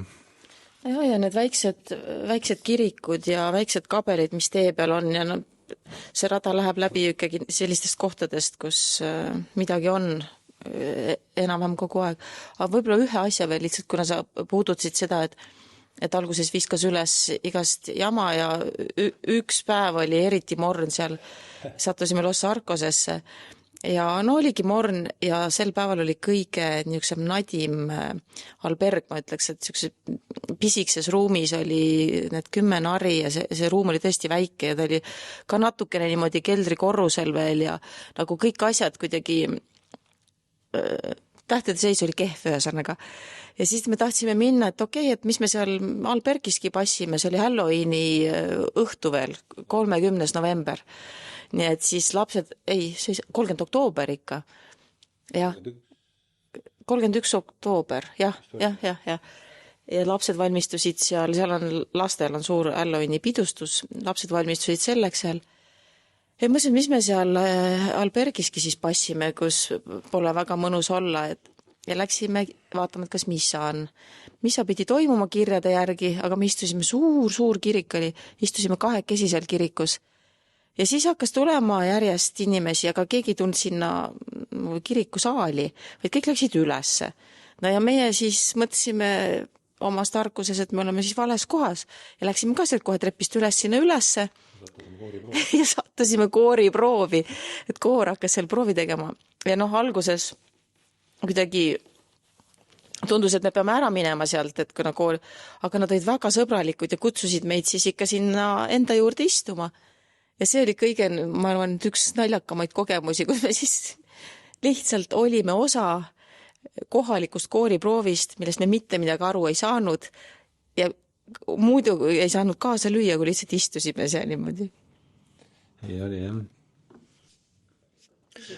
Jah, ja väga kaunid kirjeldused ja selle taustal ma mõtlesin, just see 800 kilomeetrit ja kui me korraks oli sellest kaifist juttu, et ja kui ma mõtlen, et see palveränna 800 kilomeetrit, see on suur katsumus ja üsna raske ja seal lõpus on siis midagi kaunist ja ilusat, hinge liigutavat ootamas. Et ma seesama nende vahest inimesed käivad seal indiaani rituaalidel ka, et siis on ka, need on ka samale loogikul üles ehitatud, et sa seal mingis mõttes ikka kannatad ju läbi ja need ei ole üldse mitte kerged, aga huvitav ongi selle puhul see, et kui sa sellest raskusest saad läbi summad, et siis sealt tuleb ka see kannatus on ka kuidagi kaif. Ma räägin sama loogika, et mul peyotiga ei ole, aga ikkagi see ayahuascaga, et ta on füüsiliselt nõudlik, ta on vahel psüühiliselt väga nõudlik, aga jällegi see, et hommik tuleb, siis oled kusagilt läbi käinud, aga see, mis seal palverännakul sellest intensiivsusest jääb puudu, et see tehakse selle läbitud kilomeetrite ja päevade ja tundidega jälle kuhjaga tasa, nii et kokkuvõttes sa ise ütlesid, et see on nagu pikk aiatripp. No just, täpselt. Ja seda ma... Ja, seal mõtlesin selle Indrek Pargiga rääkisime, siis seal, sul oli Indra Reinpuga oli saade ja sellest visiooni otsingust, siis me Indrek Pargiga rääkisime ka sellest, kuna see on nendel Lakotadel selline üsna oluline, üks 7 olulisest pühast rituaalist ja siis me tõlkisime seda sõna, kuidas see lakota keeles ütles, et see visiooni otsing on natukene, ei ole kõige õigem sõna selle jaoks ja siis me tõlkisime, kuidas need lakotad seda ise nimetavad, kui nad sinna mäe otsa lähevad 4 päevaks. Et see on siis, lakota keeles on see han pleetšia, han on öö ja siis pleetšia on nutma. Ja siis, mis sa siis lähed sinna mäe otsa, kannatad ja nutad seal, kuniks siis vaimudel hakkab sust kahju, see nagu ja siis oled seal väga armetusseisus, siis ükselt võib-olla siis tulevad seal 3.-4. päeval näitavad midagi või suhtlevad suga või aitavad sind. Et see nutmise aspekt. See on niisugune initsiatsiooniriitu sellega see, et ollakse millestki raskest, arhetüüpiline lugu, et millestki raskest minnakse läbi selleks, et kuhugi jõuda, ma arvan, et see on kõigil neil mingis määral ühine vast. Jaa. Põhiteemad kaetud, aga mõtlen, mis seal raamatus veel on midagi olulist, mis võib-olla, kui sa vaatad sinna sisu korda, et mida võiks kindlasti mainida, mida me ei ole maininud veel? No mul tuleb meelde kohe see mingi suhted loomadega.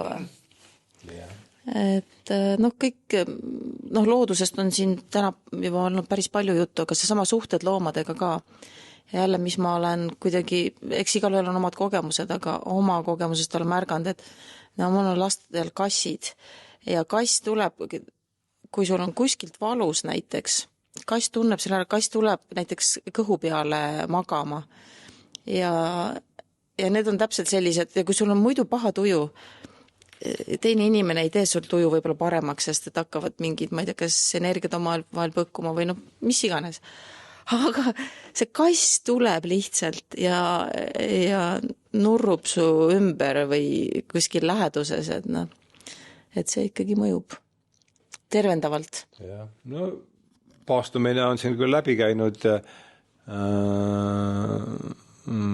ja küll selles kontekstis, et kui anoreksiat põed, siis ära hakka kohe paastuma, et sul on kaameraga saade, et see on näha, et meie kumbki anoreksiat anoreksia all ei kannata, seetõttu tegeleme ka sellega, et meil on minul on praegu kiriku liikmena siis praegu jõulupaast, et ja noh, Kaia siis lööb kõrvalt ka natuke kaasa, nii palju kui ta viitsib. Aga mis me oleme küll teinud nüüd juba mitmendat aastat. See täpsustuseks, et jõulupaast on, ütleme, erinev paast sellest, mis sa rääkima hakkad, et see on põhiliselt taimetoidu paast. Põhimõtteliselt jah, kiriku selles mõttes on siis siuke, no laias laastus taimetoidu paast siis 15. novembrist kuni jõulu, mina liitusin siis, kui ma tagasi tulin paastuga, et seal aga mis me oleme teinud nüüd juba mitte 5-6 aasta või? Et enne siis lihavõtteid oleme nädal aega paastunud puhtalt vett 6 päeva, ütleme küll vist, jah. Et jälle sama loogika, et kannatus ja lõpus siis maitseb toit teistmoodi, et võib-olla kui siit sellest loetelust nüüd vaadata.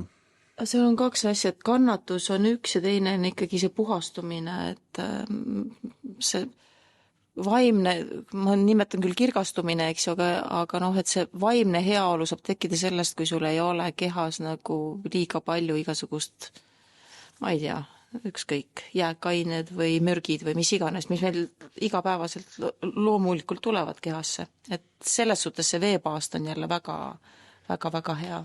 Ja teed võib ka juua siis. Ja tundub mulle ikkagi punkt 1 tõenäoliselt kindlasti kindlasti odavam, sest ei pea söögi peale raha. Ja tõenäoliselt ikkagi, mis meil praegu on, et kaalu alandamise tabletid või mis kuuldavasti ma ei ole.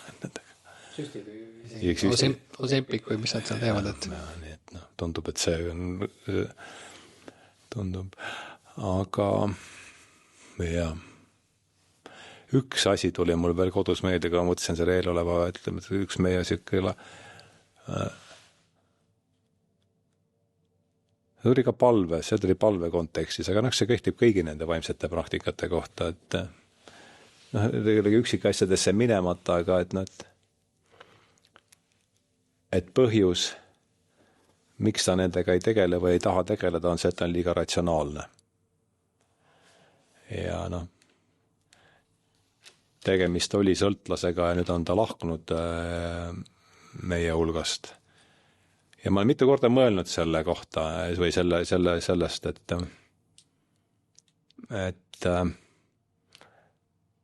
kas tal oligi õigus, ta ütles, et ta on liiga ratsionaalne, et ta ei suuda seda teha. Aga kuhu see ratsionaalsus?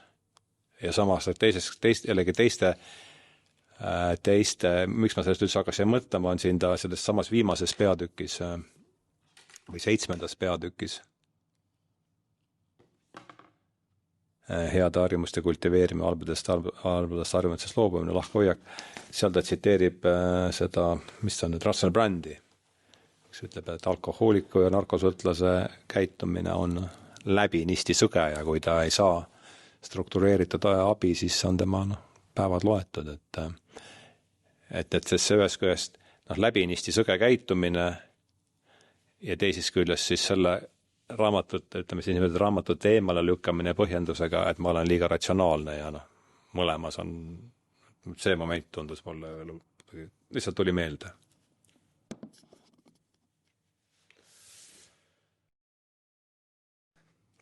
Mõtle, mis võiks veel, Sheldrake'iga saad rohkem kokku puutunud ka, et ma just hiljuti siin tõlkisin ka oma siis seal kanali raames selle Hillmani, vaatasin seda, tõlkisin ühte Tarnase artiklit, kus ta räägib Hillmanist, Hillmani sünnikaardist ja siis tsiteerib seal siin veel see sama teema tuli siis Marina Paula Ebartiga ka teemaks, et Marina ütles, et psühholoogiast on kuidagi see hing välja pühitud, et selles peavoolu psühholoogias see hinge terminid või mõistet ei olegi ja siis Hillmanil on see hea tsitaat, sul tuleb see, ma arvan, hea otseajast, et sa oled see tõlkinud ka, et hinge puudumine psühholoogias, et siis tegemist, kuidas sul on see parem? Kui psühholoogia ei tegele hingega, siis me peaksime teda nimetama, kas oli statistika, kultuuri, ajakirjandus, füüsikaline antropoloogia või loomakasvatus või tõuaretus siis, et see. ja kui nüüd palverännaku juurde tulla tagasi veel, siis see oli just enne Burgosesse jõudmist, mul see äpp on siin isegi olemas. Võtsin siin, selleks, et tead vahepeal seda küll väga tihti juhtunud, nüüd kaamerasse ka veel seda, et seda väga tihti ei juhtunud, sest rada on hästi märgistatud, aga ikkagi sai ta laetud, et ennast on niisugune äpp siis Wise Pilgrim ja kasutasin seda siis selleks, et ennast seal rajal positsioneerida. Ja siis alles natukese aja pärast avastasin, et seal on niisugune 3-värviline avaekraan ja on ta siis jaotatud 3-ks, et siis keha, see on siis Saint-Jean-Pied-de-Portis, see on siis väike külake seal Püreneede jalamil Prantsuse Burgoseni, millest meil oli ka siin juttu, et see on siis esimene etapp pealkirjal keha, et siin pannakse proovile su keha, siis on teine paneel vaim, läbi meseta, see on siis kusagil 8 meetri kõrgusel olev selline kiltmaa tasandik. Läbi meseta Burgosest Astorgasse, siin avardatakse su vaim ja 3. siis osa on siis hing üle Leoni mägede ja läbi Galiitsia Astorgast Santiagosse. Siin siis ülendatakse su hing, et sellest me saime seal. Et see on kuidagi ma paningi selle palverännu lehe juhtkirja pealkirjaks Camino 3 ainsus, et kui sinna tagasi tulla, et see hinge teema uuesti, et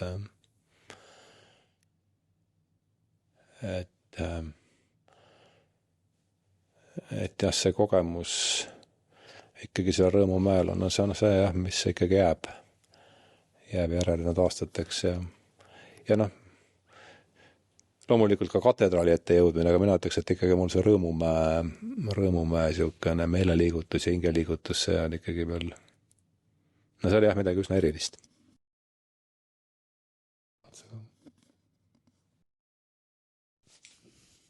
Ja see tsitaat, see Hillmani tsitaat on, et ühelt poolt siis hinge nagu ei oleks, aga siis teiselt poolt on ta ju kõik on hing ju saab liigutatud ja vaimsete praktikatega tegeleme siis hinge eest hoolitsemisega, eks. Et võib-olla sellest, kuidas seda nimetada, see peataolek natuke või see selline paradoks, et ühelt poolt teda ei ole, aga siis teiselt poolt me kõik temaga tegeleme mingis mõttes või hoolitseme täisteks. Jah, põhimõtteliselt küll, et ma oleks võinud seda selgitada ka niimoodi, et meil mingid hormoonid peas liikusid ja ja küllap nad liikusid ka, ega see ka vale ei ole, et füüsikalised või füüsilised korrelaadid on ja kahtlemata olemas nendel nähtustel, aga jah, et eks need, võib-olla hakata seda jutamist kuidagi kokku viima, et siis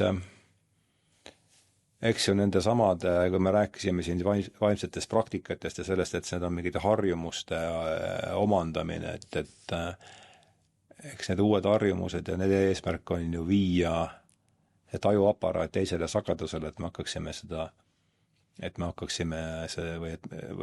räägin nüüd Antsuse esimest, et viia oma tajuaparaat nende harjutuste abil teisele sagedustele, et ma hakkaksin ennast ja ümbritsevat maailma teistmoodi tajuma. Ja see on ilmselge, et see on ja siis ma olengi siis ma satungi, see on otseses mõttes mingis mõttes teistmoodi reaalsuses ja füüsikalised objektid on kõik samasugused, aga kui ma ise tajun neid teisiti, siis on ka maailm muutunud. Et see on, ma arvan, kogu selle asja ikkagi see kaugem ja üllam eesmärk. Jaa, võib-olla siis lõpetada selle, et kui me räägime siin hinge niisugusest comebackist või siis saad rohkem siis mul on siit, ma olen 4 aastat Peipsere, siis ma tõin Peipserest on see mu kõige hingestatum olevus siin korteris on see suur kivi, et ja vana olend, eks. Et siis see hinge comebackist rääkida, et ja siis võib-olla saad rohkem sealt sellest Kristuse suuna pealt, et kus me räägime siis sellest Holy Ghostist või püha vaimust või et mis see selline püha vaim või siuke Holy Ghost on väga ilus ingliskeelne vaste. Et kui ma indiaanlastega on koos, siis ma sellest mul see hingestatud olemisest sealtpoolt mõistan seda asja, et võib-olla ja seal Sheldrak muidugi räägib sellest panpsühhismist ka, et mis läheneb siis sellele filosoofiline suund, mis võtab siis sellise animistliku oletuse oma selliseks tööriistaks, aga võib-olla siis enda sellest lähtepunktist, seal Lakotadest juba siin korra rääkisin, et seal iga rituaali lõppu või siis mõnikord ka rituaali algusesse, kui sinna higitelki minnakse. Ühe korra seal üks Lakota mees manitses meid, kui me sealt higitelgist välja tulime ja siis ütles, et ma vaatasin, et osad teist ei ütle siin seda sõna või seda sõnapaari, see on siis Lakota keeles kõlab see mitaku ja oyasi. Ja siis see mitaku ja oyasi on siis nagu inglise keeles on siis nagu all my relations või all my relatives, eesti keeles kõik mu sugulased. See on kõige kuulsam selline indiaani sõnapaar ka, et ta on kolinud ka nüüd nagu kõikidesse teistesse hõimudesse ka, et kõik indiaanlased Põhja-Ameerikas teavad seda. Ja selle asja mõte siis ongi see, et panpsühhism või siis animism või et kõik on hingestatud, et me kogu aeg ütleme seda, me kogu aeg teadvustame seda. Aga ma sealpoolt see mitaku ja oyasi on väga selge ja see muidugi tuli ka siis endiselt Edmund Burke'i seltsi liikmelt esimest korda kuulsin Toomas Saareperalt sellelt, et aga võib-olla sealt Kristuse suuna pealt seda püha vaimu või midagi või seda Holy Ghosti või siis seal ta on kuidagi selle Sofiaga ka seotud või selle tarkusega või mul on muidugi teadmised üsna kehvad sealt suunalt, aga mis sul pähe tuleb? Kõigepealt tuleb meelde see, et Sheldrak on nimeda Thomas Aquina teoloogia oli kristlik animism, millele siis reformatsioon tegi siis kriipsu peale, et kristlikus kontekstis ma näeksin seda panpsühhismi tagasitulekut sellega, et Jumal muutub jällegi immanentseks. Ütleme siis niimoodi, et kui ta reformatsiooni ajal muutus täiesti, Jumal kolis kogu kaaskonnaga transcendentsi, siis nüüd ta tuleb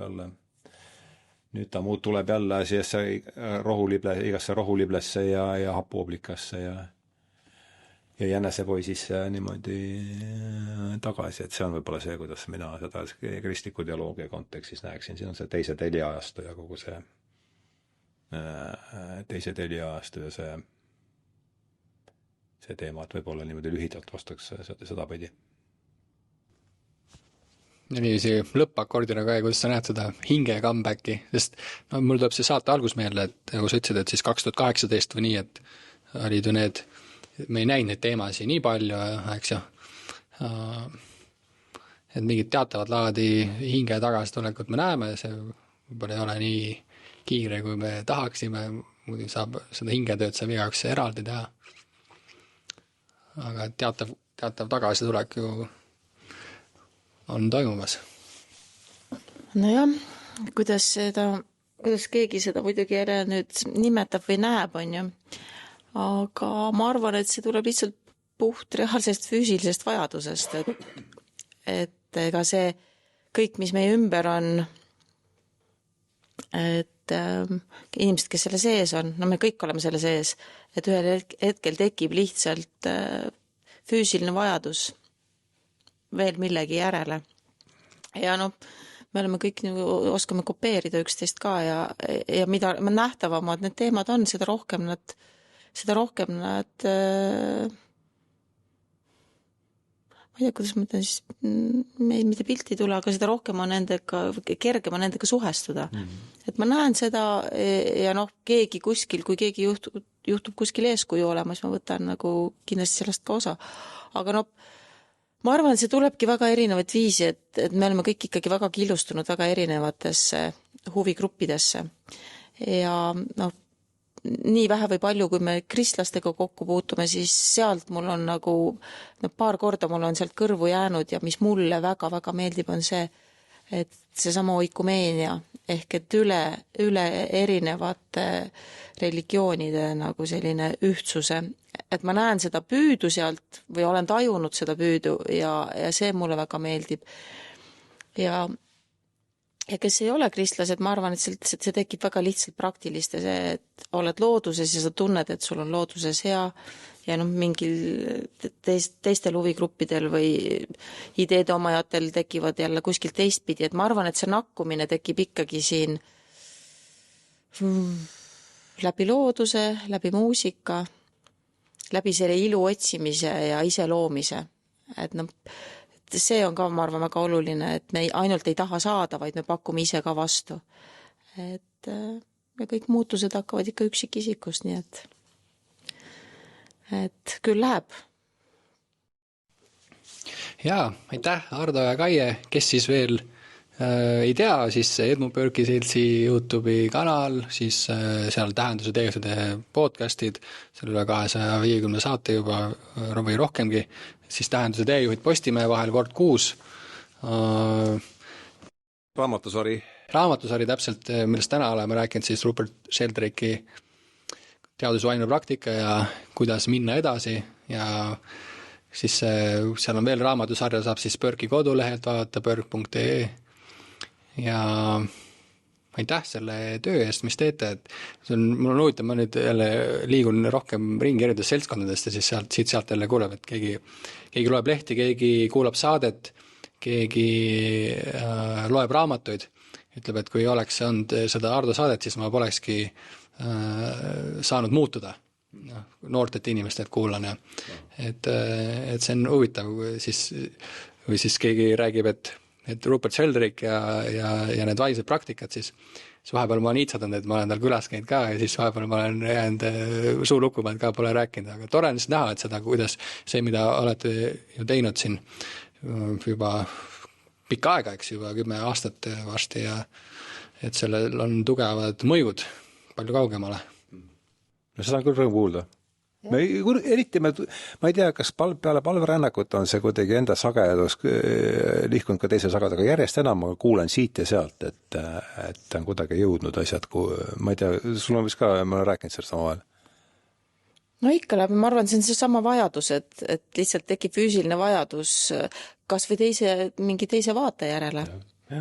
Ja aitäh, Riko, sulle. Ja aitäh sulle, sa aitasid meil ka seda, tänu sinule sai see üldse see YouTube'i kanal oma alal ülesse ja et eks me käisime seda teed päris pikalt koos, nii et suur aitäh selle ees ka veel, aitäh kutsumast ja aitäh seda oma asja ajamast ja nii et see kõik, ma usun, et leiavad paljud tugesid.